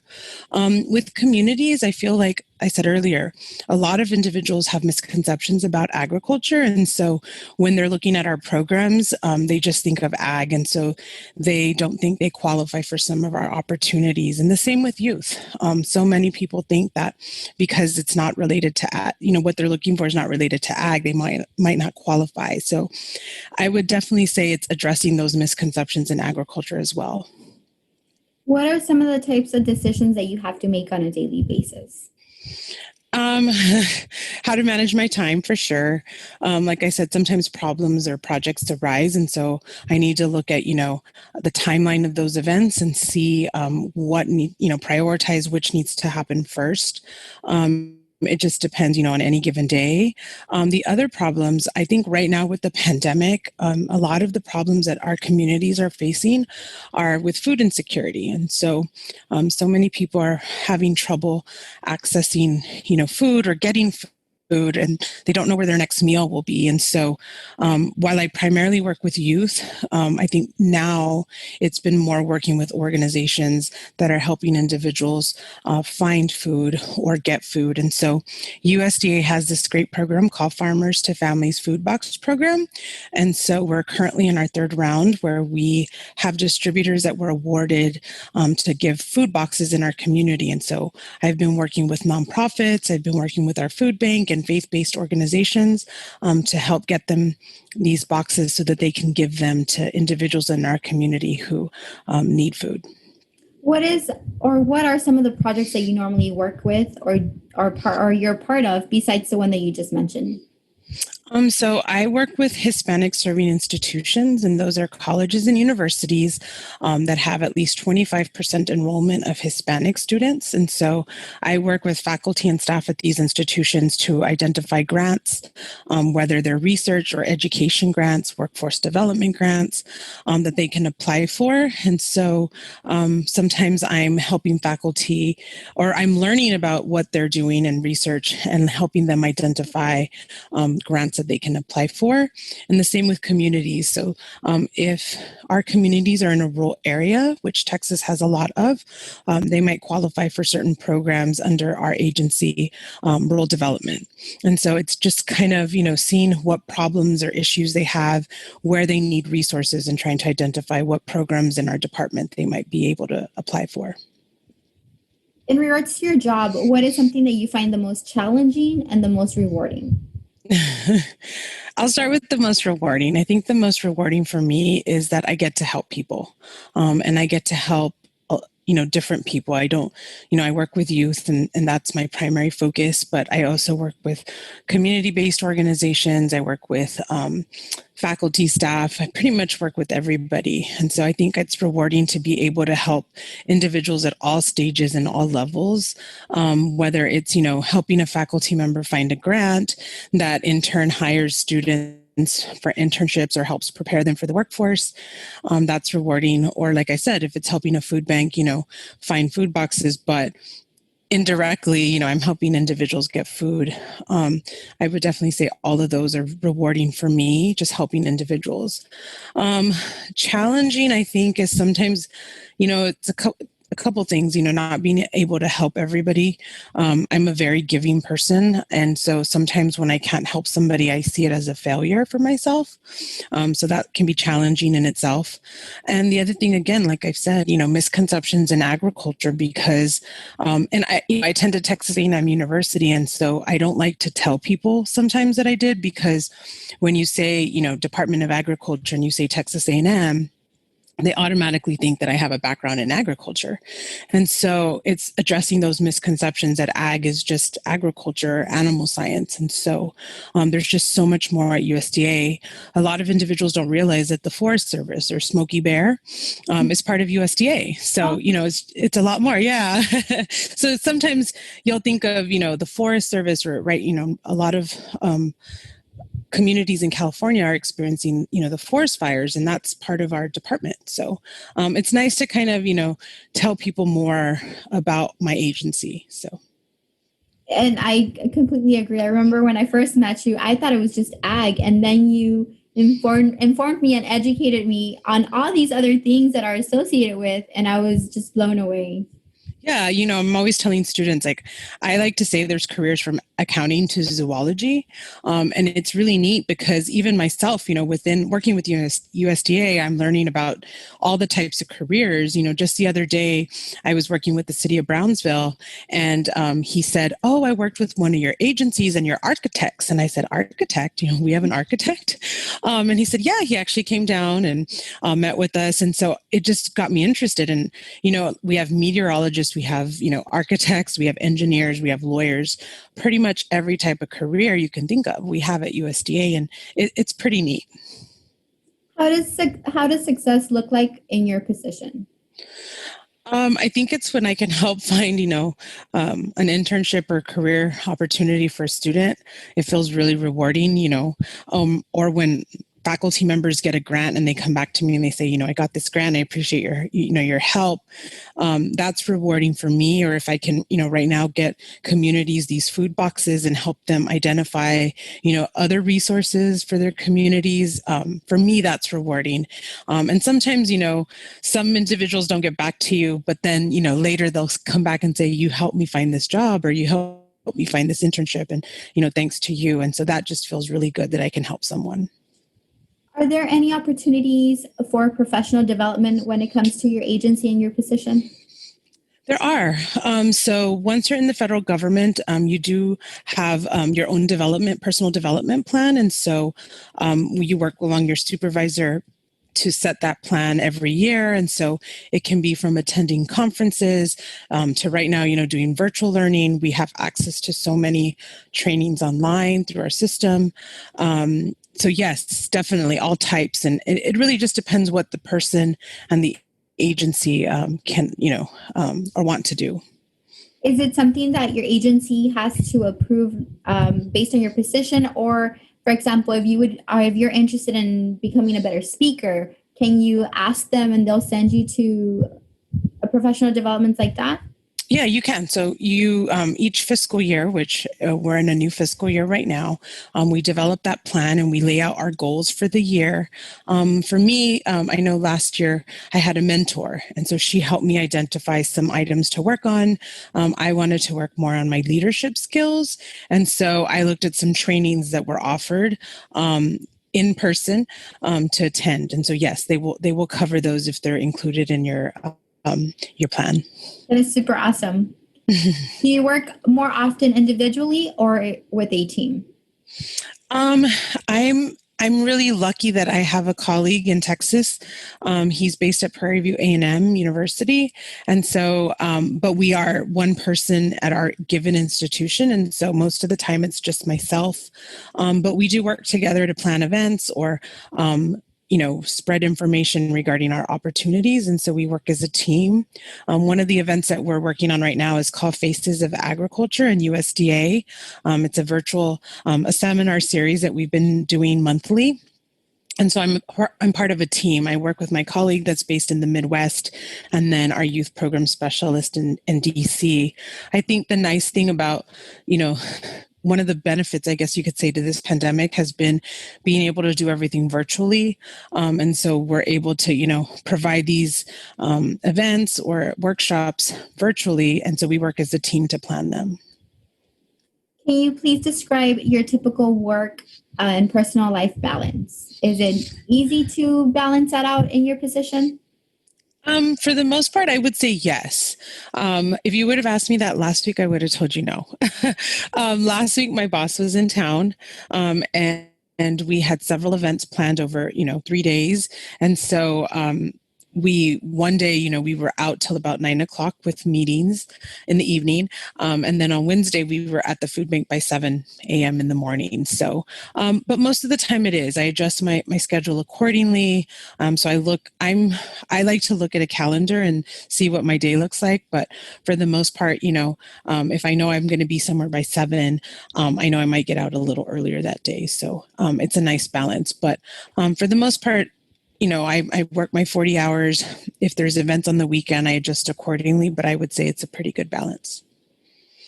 What would you recommend for students to do in order to prepare for this career, for this position, or just any position in your organization?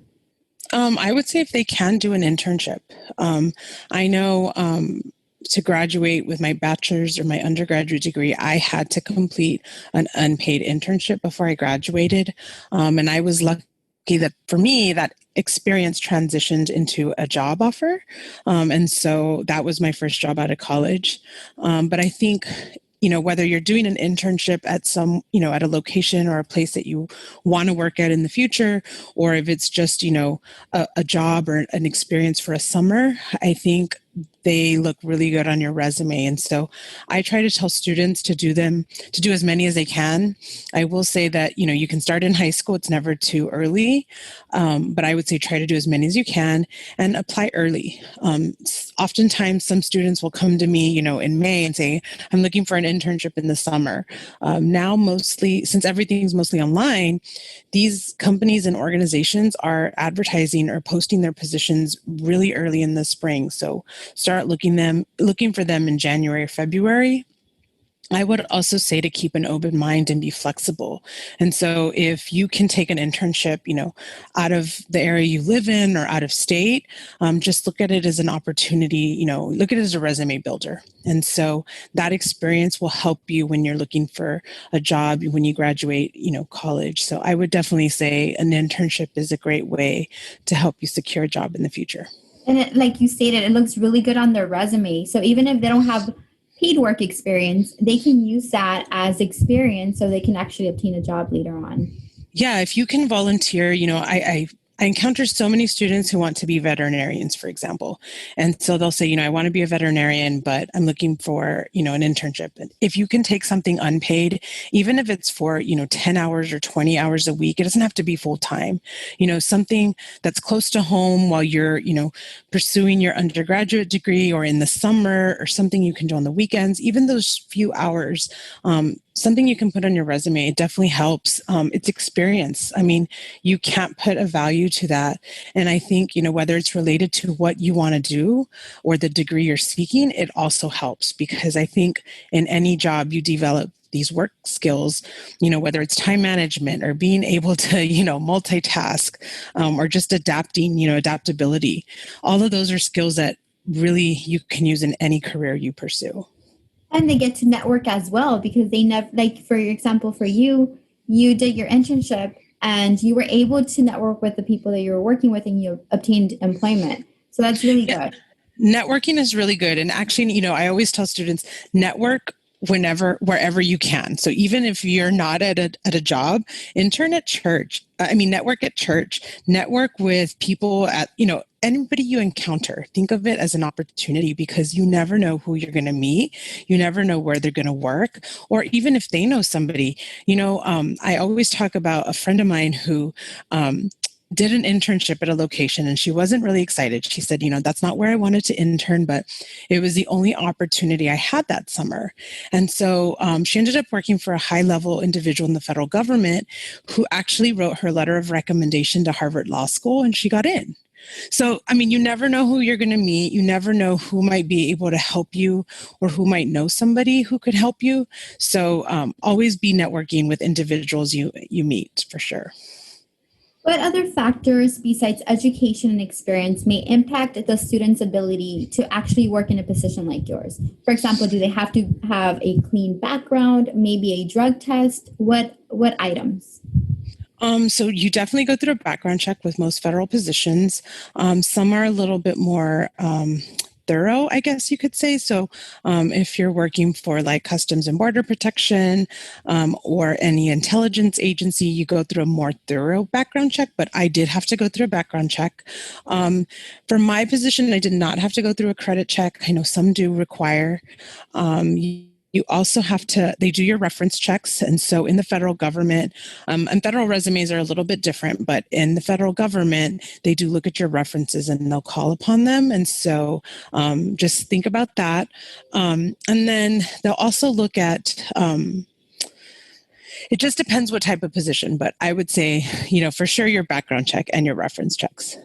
What about, do they have to be available to travel? I know that you did say that you would go to conferences and things like that. Is that something that is required for a position like yours? So for my position, it is. I cover the state, like I said, so I do have to travel. And for most federal positions, when you're applying, it'll give you a percentage of your time that is required to travel. But I would encourage students to be flexible. Within the federal government, you can also do details. And so where you can take, a certain amount of time, 3 months or 6 months, to work in another position within your agency or outside. And so some of those would require you to be outside of your normal duty station. So like for me, a few years ago, I had an opportunity to do a detail in Washington, D.C. So yes, travel is required, but I really encourage students to be flexible about that because you never know, what opportunities might come up and where you might be able to go. With USDA, we also have the Foreign Ag Service, and so we do have opportunities for individuals to work outside of the United States. What is the best career decision that you've ever made? I would have to say I have two. After I graduated with my undergrad, I didn't think I'd go back to school. I was fortunate that, my sister encouraged me to pursue a master's degree. And so I definitely think, that was probably one of the best career decisions I made because it made me more marketable and I was able to apply for more positions such as this one. So I would definitely say if you can go to graduate school, it's not bad to, get your degree, get some work experience and go back. I've seen students, continue right immediately after they get their undergrad. But I think you can do either, but I think it's a really good decision to make yourself, again, more marketable in the workplace. And then I think the second one would definitely be applying at USDA. Like I said, I never thought that I was going to work with Department of Agriculture. I had wanted to work for a nonprofit or hospital administration because of my background or my undergrad. But I definitely think coming to the federal government was probably one of the best decisions I made. What are some items that you like to read or that you read because of work? So there's a couple things, and this was probably because of my mentor.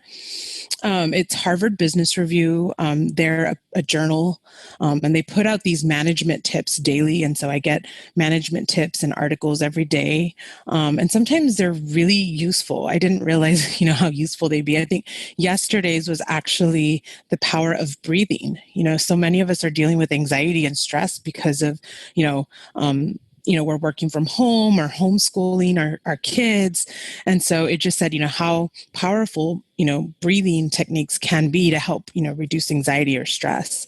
There's also tips on leadership styles, authentic leadership. And they're short that, you have time to read. Sometimes you think I can't read a book or I don't have time to sit here and read the whole book. So I think that's what I enjoy reading the most. I have read a couple books on leadership styles. And I think those have been also helpful to me as I deal with different types of people, different types of supervisors and managers to help understand their styles. So I would say, leadership books for sure. So I guess I don't want to call them self-help books, but I guess kind of like a self-help book. But I think I can relate to them, especially in the workplace. What do you think is your secret to getting to where you're at right now? If you could tell us. Yeah, no, I would say, I said it earlier too, but, be flexible, keep an open mind, because, you might think that's not where you want to work, or you might have, you might think that's, sometimes certain individuals have their mindset on where they want to work when they graduate, and then they get there and they're miserable, so keep an open mind. I think for me, that was really what helped me become successful in my position.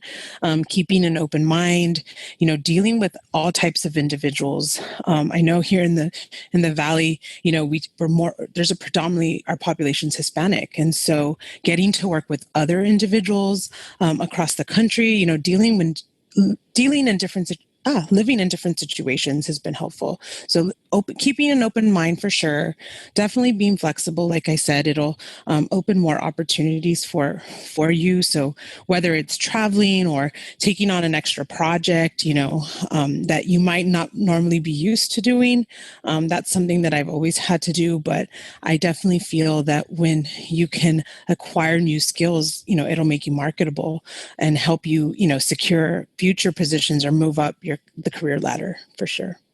What current issues and trends in the field should an individual be familiar with, and how do you see them impacting the position?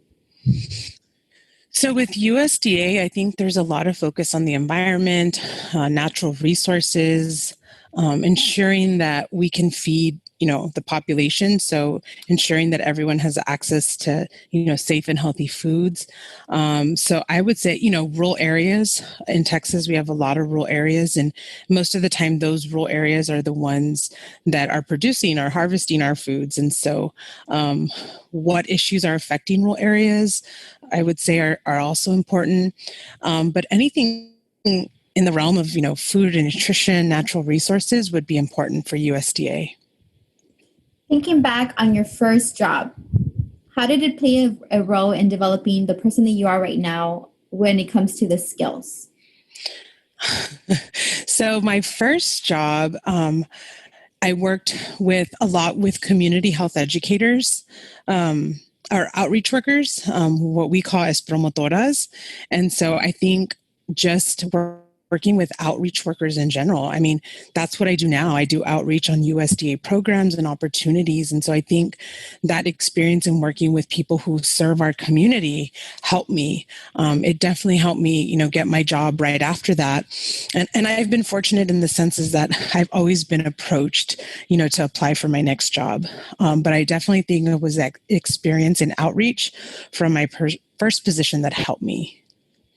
Ms. De La Garza, thank you again for taking the time to complete this interview. The information was extremely valuable, and it's going to impact a lot of students. It's a lot of information that they may have not known about. I know that it happened to me, so I know it's going to happen with students.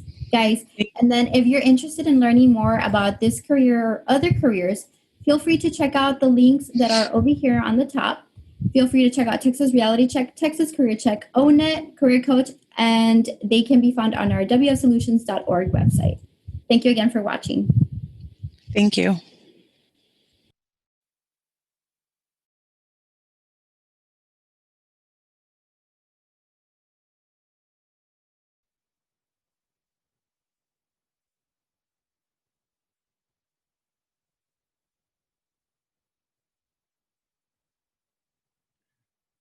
So thank you to Ms. De La Garza from USDA.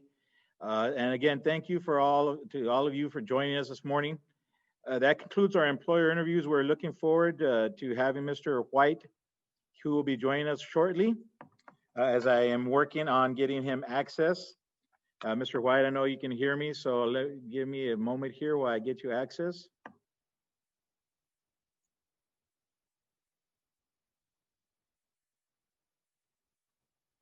And as we're waiting for Mr. White to set up, he's coming on in a little bit.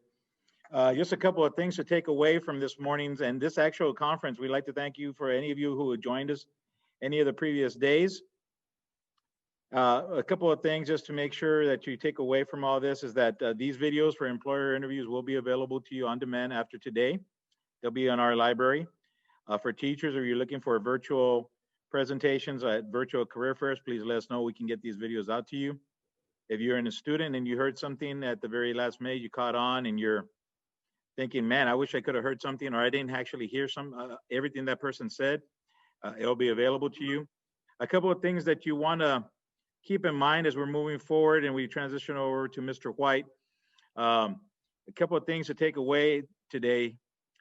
The impact of good credit. You heard that mentioned all through most of the first ones. If you're looking at being a business owner, good credit. If you're looking at working in finance, good credit. Good background checks. So you're at an age right now where you're going to be inundated with some credit card applications, and it's tempting, but always keep your mind and your eyes on the prize in the future, and be wary of your good credit. Communication skills, reading, writing was at the topmost of some of these individuals who were talking today. And again, being open to exploring different careers at different agencies, especially with Ms. De La Garza. Excuse me. She was talking about USDA, and you heard her mention, if you didn't get a chance, you're just joining us, you heard her mention that there are all types of employment opportunities with USDA, from architecture to zoologist to teaching. So again, don't limit yourselves when you're looking for careers to just one organization's. Branch out and see what other organizations have to offer. They might surprise you. And so with that being said, I believe Mr. White, we've got 10:31. I'm taking into some of your valuable time. It's my pleasure to go ahead and welcome Mr. White to the closing speaker. He did a phenomenal job on Monday, and he's getting ready to highlight everything that we've talked about, tie it all together with a lot of energy, and get you ready for the weekend. So, Mr. White, I believe you can share your screen. Can you guys hear me that well? Yes, sir. We got you. Fantastic. Let's take a Good to see look. you, Mr. White. Can you hear me that well? You can still hear me, huh? Yes. Let's do it. Now, I'm excited to be here. How are you guys doing this morning? Let's do it. This is the time. We've arrived at our destination.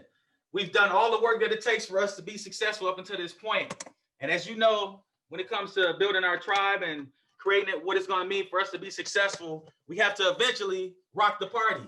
If our life was a party, how many people would RSVP to our party? How many people would come to hang out with us? We talked about that a few days ago. So we've taken the last few days to build our relationships and get us in the space that we desire to be in, but also get us in the direction that we're going. So our ultimate goals and our ultimate dreams is our destiny. And the root word of destination, as we know, as we go on this trip and on this fantastic voyage, we know that the root word of destination is destiny. So it's our destiny and it's our destination that we're going towards. And what I want to talk to you about today, and what I want to get into a little bit today, is what it means for us to start going down that path. We talked about fear, not being able to compete with purpose. We talked about before what it means for us to rock our party. Now today I want to talk about the next steps. What it's going to take for us as Workforce Solutions, what it's going to take for us as young people in this program, as middle school and high school students, as administrators, as parents, for us to take all this information that we've learned over the last couple of days as far as youth career day and learning what the soft skills, what it's going to take for us to graduate to the next dimension. Because we can have a destiny, but we want to make sure that we reach our destination. So what I want to do, I don't know if you guys can see this shirt I got on. What color is this shirt? If you can see this shirt, I know I can't hear you, but you can hear me. If you can see this shirt, what color is this shirt? What color? One more time. I can't hear you. What color is it? What do cows drink?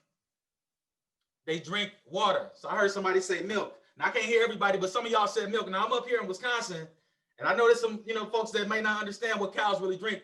Cows drink milk. They don't drink water, right? So anything that I'm excited about, cows drink water. They don't drink milk.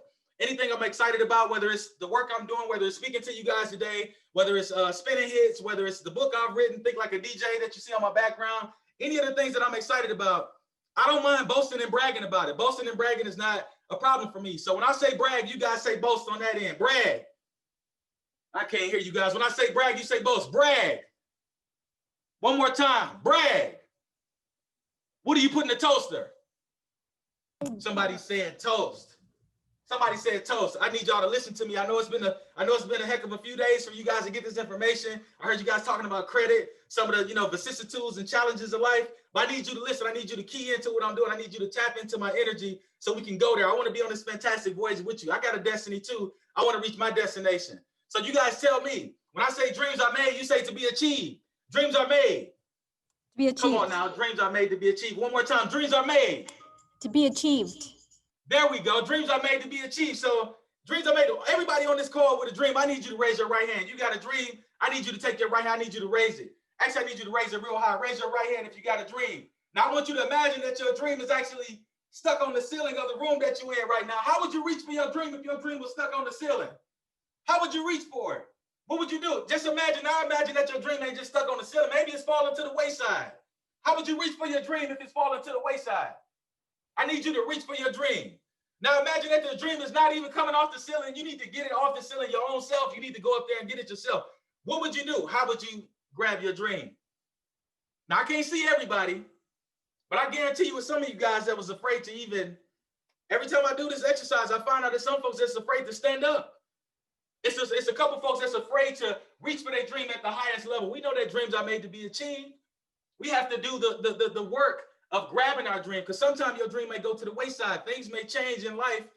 As I said before, your turntables got to keep spinning no matter what's going on in the troubleshooting as you DJing, and your life is the party and you are the DJ. So I need you to understand that you're going to have to look awkward for your dream. You're going to have to be comfortable reaching for your dream and standing up in the room and sit, folks that want to sit down. You're going to have to be, tenacious about your dream. You're going to have to grasp your dream and not be afraid of looking awkward while you're doing it. Allow me to tell you guys a story. Let me tell you about what it means to get into that thing and to get that dream thing going. I'm going to tell you a story. I want to talk about Like I said before, fear cannot compete with purpose. But today I want to talk about 3 other important things, because the reality is you guys are building a pyramid of success. We need you guys to be comfortable looking awkward as you build that pyramid. You need to build a pyramid that's going to last like the pyramids of Giza for the next 4,000 years. How will you impact your own family name? How will you impact your community? How will you impact your region of the country for the next 4,000 years? That's what I'm here to talk about today. What we can do to make that dream a reality, to take that abstract idea and take it from an abstract realm, as I mentioned before, take our candlelight and form that candlelight into a light bulb so that we can change and illuminate our lives for the next 4,000 years. What are you prepared to do? You have everything it takes to succeed. You have all of the tools that it takes to succeed that you guys have been talking about over the last couple of days. Now it's time for you to put that dream and put that thing into action and get on the road to success. And we need you to start filling your dance floor so you can eventually rock your party. So what does that all mean? What does that all mean, Martinez? How do we get into the space where we can make this thing work for us? How can we spin our poverty into prosperity? How can we draw our dream nearer? What we have to do is focus on 3 particular things. When we're reaching that apex and we're building that pyramid of success and we want to put that final brick atop that pyramid of success, I want to tell you about how to do that. So if you want me to go deeper, because I won't go there if you don't want me to go there. If you want me to go deeper, say go deeper. You're sitting there at your house, you're chilling, you're listening to this. If you want me to go deeper, say go deeper. Go deeper. There we go. We're going deeper. Let's go deeper. So let's roll with it.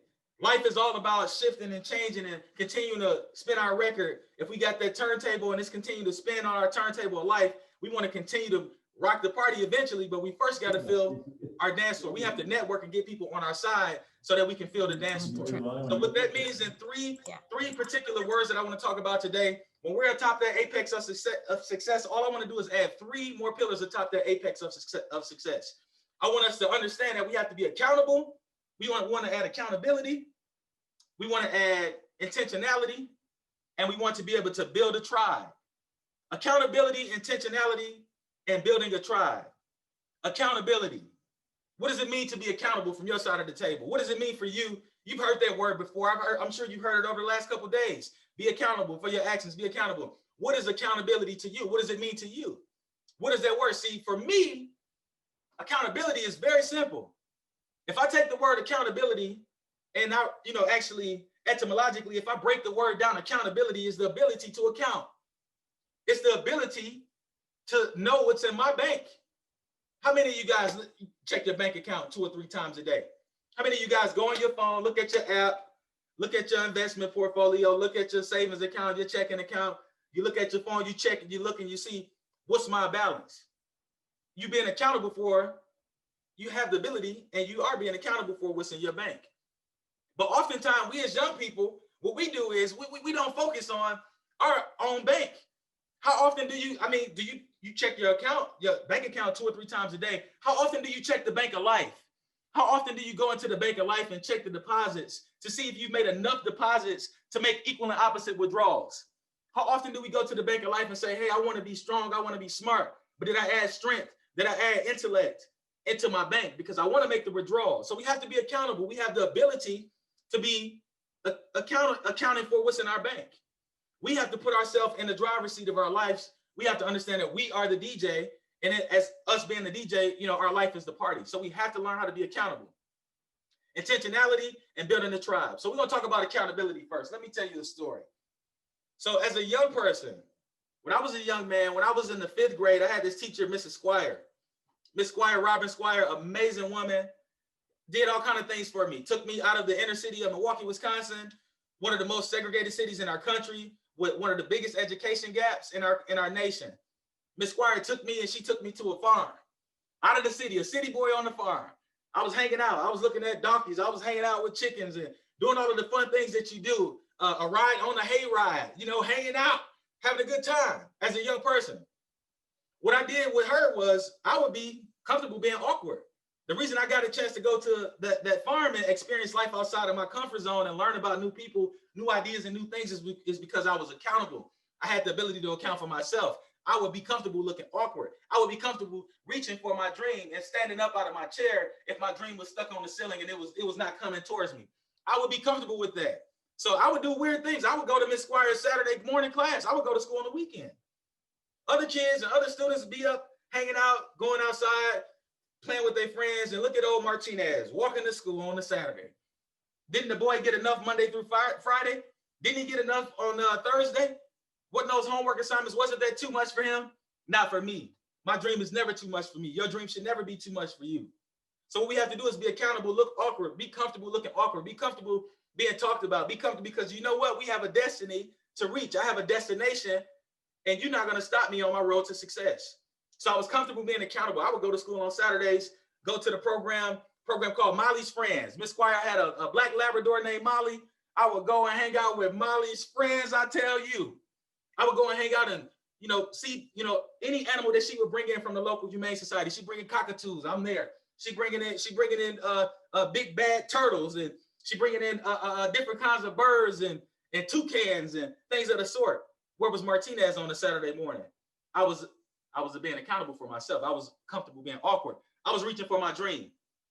I would go to school on a Saturday. I would hang out. I would do the things that's important to me as a young kid. I didn't necessarily know in the 5th grade and the 4th grade the exact, direction that I was, the exact destination, I should say. But I knew my direction.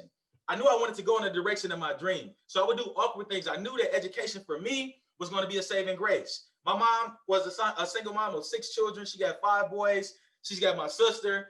And it was up to me to create success for my family. As a first-generation college student and a college graduate, I can say that because I went to college, because I went to school on a Saturday, and I prepared myself academically for success, that my younger brother and my younger sister, they did the same thing behind me. I was first in my family to do this thing. You may be first in your family to do the thing that you're doing today. You may be the first in your family to be a part of Workforce Solutions. Be comfortable looking awkward. Be comfortable accounting and having the ability to account for your own actions. You may have to do a couple things on the weekend. You may have to study a little bit harder for your standardized testing. You may have to take a couple hours away from the TV or away from the internet or away from your friends and look a little awkward to build yourself into the success that you know that you desire to be. That was myself. I was being accountable for myself.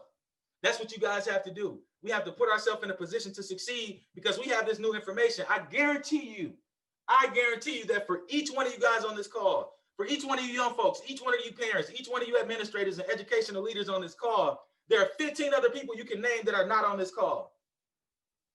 You're aligning yourself with the desires of your heart. You're aligning yourself with the dreams that you have built, but you have to continue after today. We cannot stop here. We cannot land our plane here. This is not our airport. This is a layover. So we're going to get to where we're going to go eventually, but it's time for you guys to go into the airport of opportunity and understand that you need to land your plane safely. We don't want to stop here. We don't want to park here. We want to acknowledge where we are, but we want to continue to be accountable for our actions and continue after, everything we've learned over the last couple of days. We want to push ourselves to be a little awkward and be accountable and look in our bank of life and make more deposits. So on the back end, we can make those withdrawals that we all know that you desire. And for every one of you, there are 15, 20 other people that are not here. You are important. You are a part of the select class that's going to graduate and help other folks get into their level of success. That doesn't make you different from them. That doesn't make you better than them. It doesn't make you necessarily special or unique. What it does is it puts you in a space of responsibility. What is responsibility? It's the ability to respond. You need the ability to respond to all of the world's challenges, and you're the generation that's going to help push us forward. And you have to understand that being accountable is what's going to help us get there. I think that young people, I find that young people typically, we think of ourselves as someone in the future. We think of ourselves as, okay, Martinez at 60 or Martinez at 40 or Martinez at 70 years old. I'm going to be successful then. That's when I'm going to make it. We position ourselves in a futuristic state and we don't dive into who we are today. We think of ourselves, oh, Martinez, I'll be successful in 20 years or 50 years. Or if you're a young person, you're a middle school student, maybe I'll be successful when I get to college. If you're a high school student, maybe I'll be successful when I get my first job out of college. You may be an administrator, you may be thinking I'll be successful X, Y, Z. The time is now. The reality is that we have to be intentional about anything that we're going to do. You already are who you desire to be. I was an author 2 years ago when I started writing my book. I was a DJ 15 years ago when I started DJing and I had no equipment. I was still a DJ. You guys are still the scientists. You guys are still the physical therapists. You guys are still the carpenters, the engineers. You guys are still all of those things, the doctors, the lawyers, the nurses, the EMTs. You guys are all of those things. You are already that. It's up to you to manifest that. It's up to you to grab your dream, wherever it is. I need you to reach out into the universe and grab your dream. It's up to you with all of the skills that you have to be intentional about where you want to go next. Because I think we think of ourselves as somebody in the future. And the reality is the only time that we currently have is right now. It's not in the future. It's not yesterday. It's not what I did last week. It's not what I'm going to do a year from now or 2 years from now. It's right now. It's in this moment right now. You have to make a choice. You have to decide on where you want to be, why you want to be there, and then we have to do the actionable items and actionable steps to manifest that. And as I said before, fear cannot compete with purpose. We have to take our candlelight and transform it into a light bulb that's going to illuminate our life for the next 4,000 years. Let me talk about intentionality. So I remember when I was in college, I had a big appointment and I had to get dressed. I had to, look the part, and I thought I looked outstanding and I smelled amazing. I thought I looked splendid and I smelled excellent. But I was standing on the bus stop and it was in the winter in Wisconsin. And as you know, we have long winters, and a bus rolled past and the bus kicked up all this slush. You see, I'm still emotional about it today. I was salty, baby. I was upset. Kicked the slush all up on my suit as I was on my way to my destination. As I was getting there, I was in the mix and the troubleshooting was happening, things were happening, and I had to learn how to continue to ride the wave, continue to feel the beat, continue to spin hits so I can feel my dance floor so I can ultimately rock my party. That thing happened to me one time. I may have thought about that 10 times throughout that day. I'm still talking about it. Years later, 10 years later, I'm still talking about that day when I was on my way. That thing happened to me one time. And that's what happens to us as young people. Things happen to us. You may have experienced trauma. You may have experienced things in your family, in your environment, in your neighborhood that you didn't ask for. Same thing with me. Same thing with Martinez White. Same ordeal. But the reality is, I may have thought about that 10 times, 20 times, but it only happened to me one time. It only happened to me once where the slush was pushed up on my suit.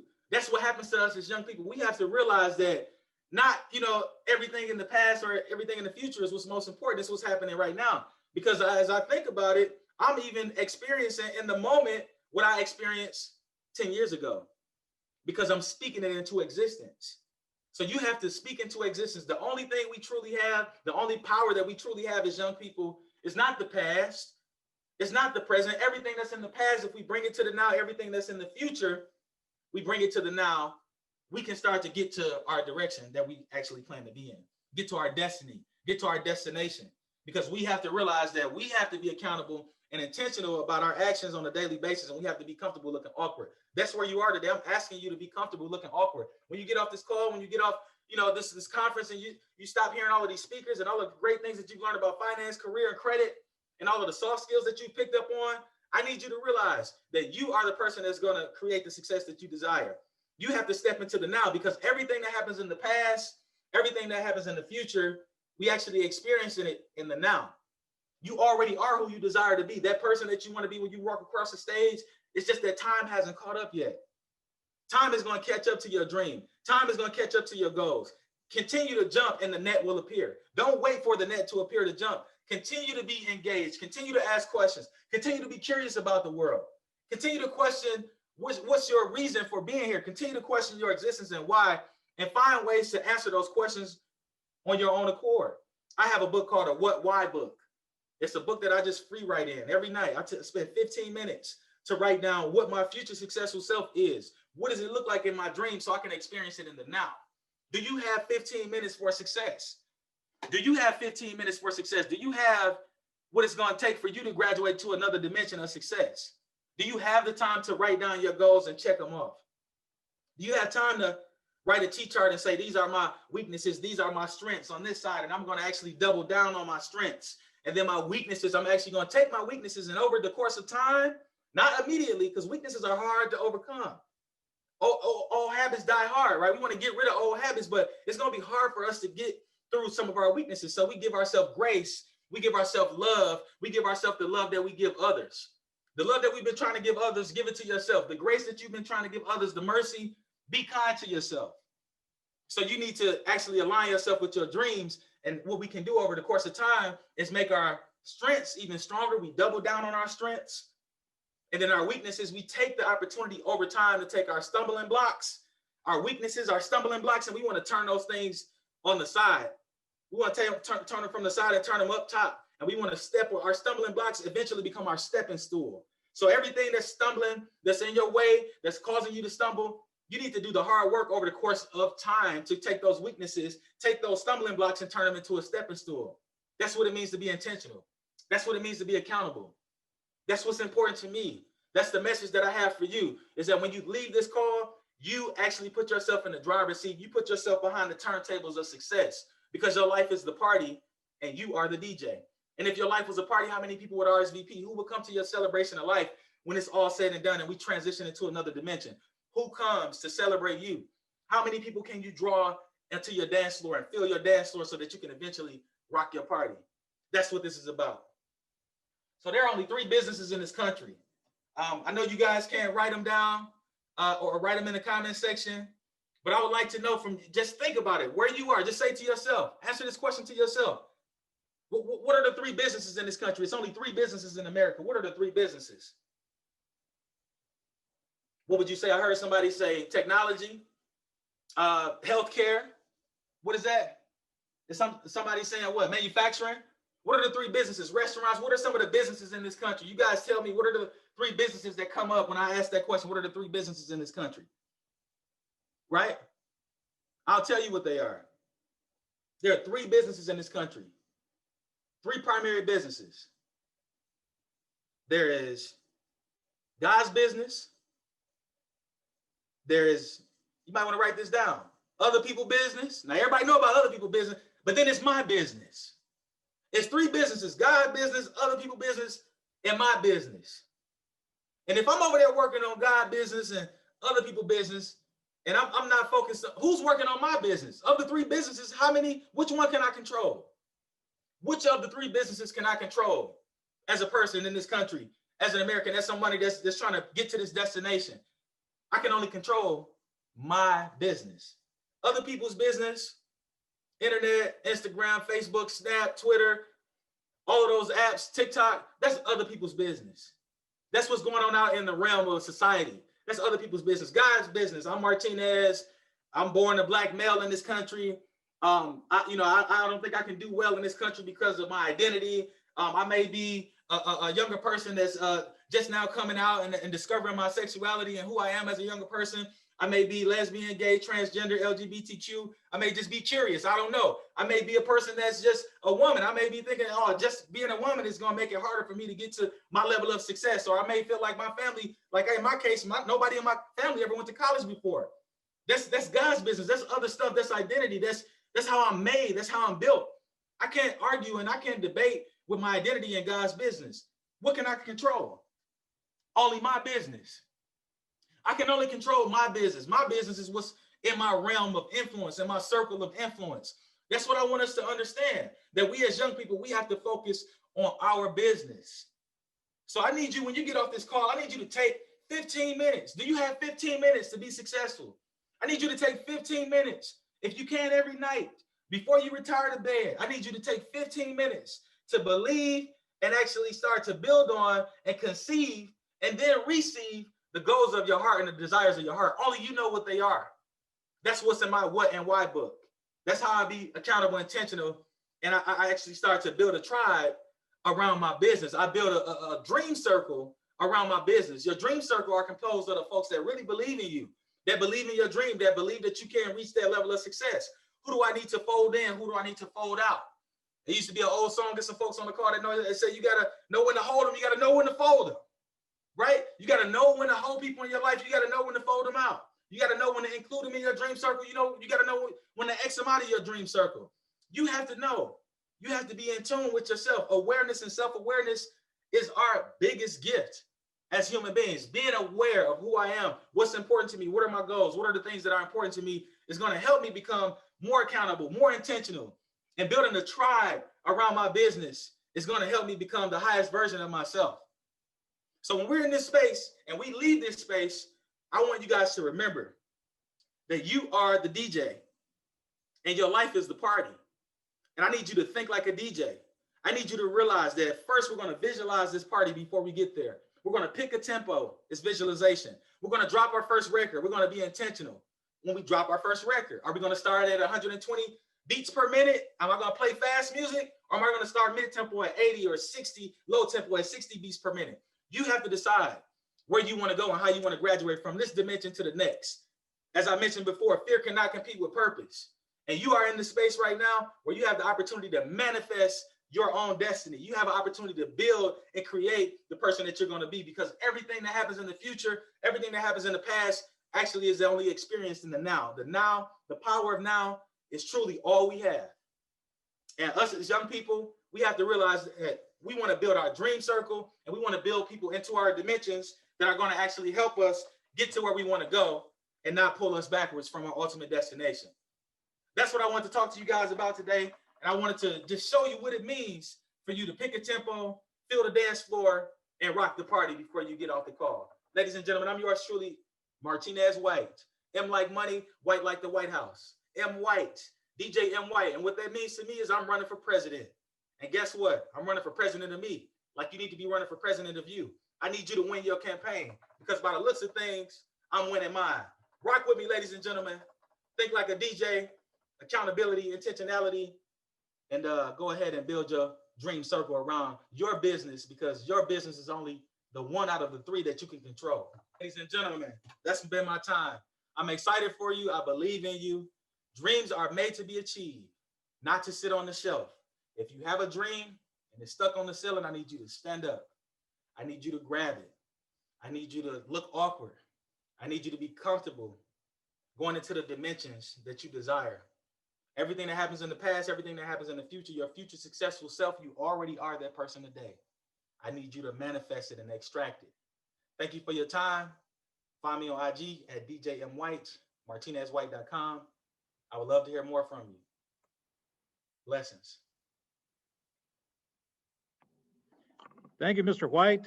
Appreciate all that energy. If any of us were slacking for the weekend, you got us going. I love that. Thank you again for being with us today and talking to our kids and their parents, bringing that motivational speech and all the important things. Now it's time for them to go out, create the success they desire, control their business, work on those three things: accountability, intentionality, the dream circle. Get up and reach for those dreams. Great messages, Mr. White. We greatly appreciate it. Thank you for the energy. Love that music, man. Keep it going. Let's keep it going. Thank you, Mr. Gutierrez.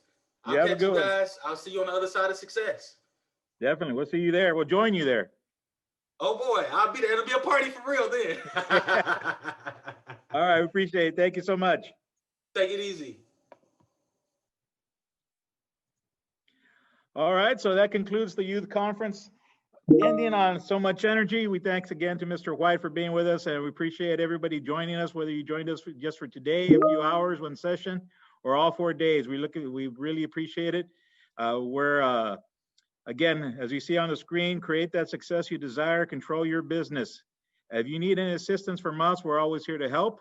Get empowered at WF Solutions. You see that on the screen right now. We're always willing to get out and help you guys, getting you empowered and helping you make those decisions. So if you see anything you need from us this week, videos or presentations, or you need for us to go out and talk to you or your students, or you just want to chat and ask for some info, reach out to us at getempowered@wfsolutions.org. Again, thank you to all of you, to all the team that made it a success. We look forward to seeing you next year, soon, in person. So again, that's me, David Gutierrez, Education Relations Supervisor, signing off on behalf of Workforce Solutions. You all have a great weekend. Thank you.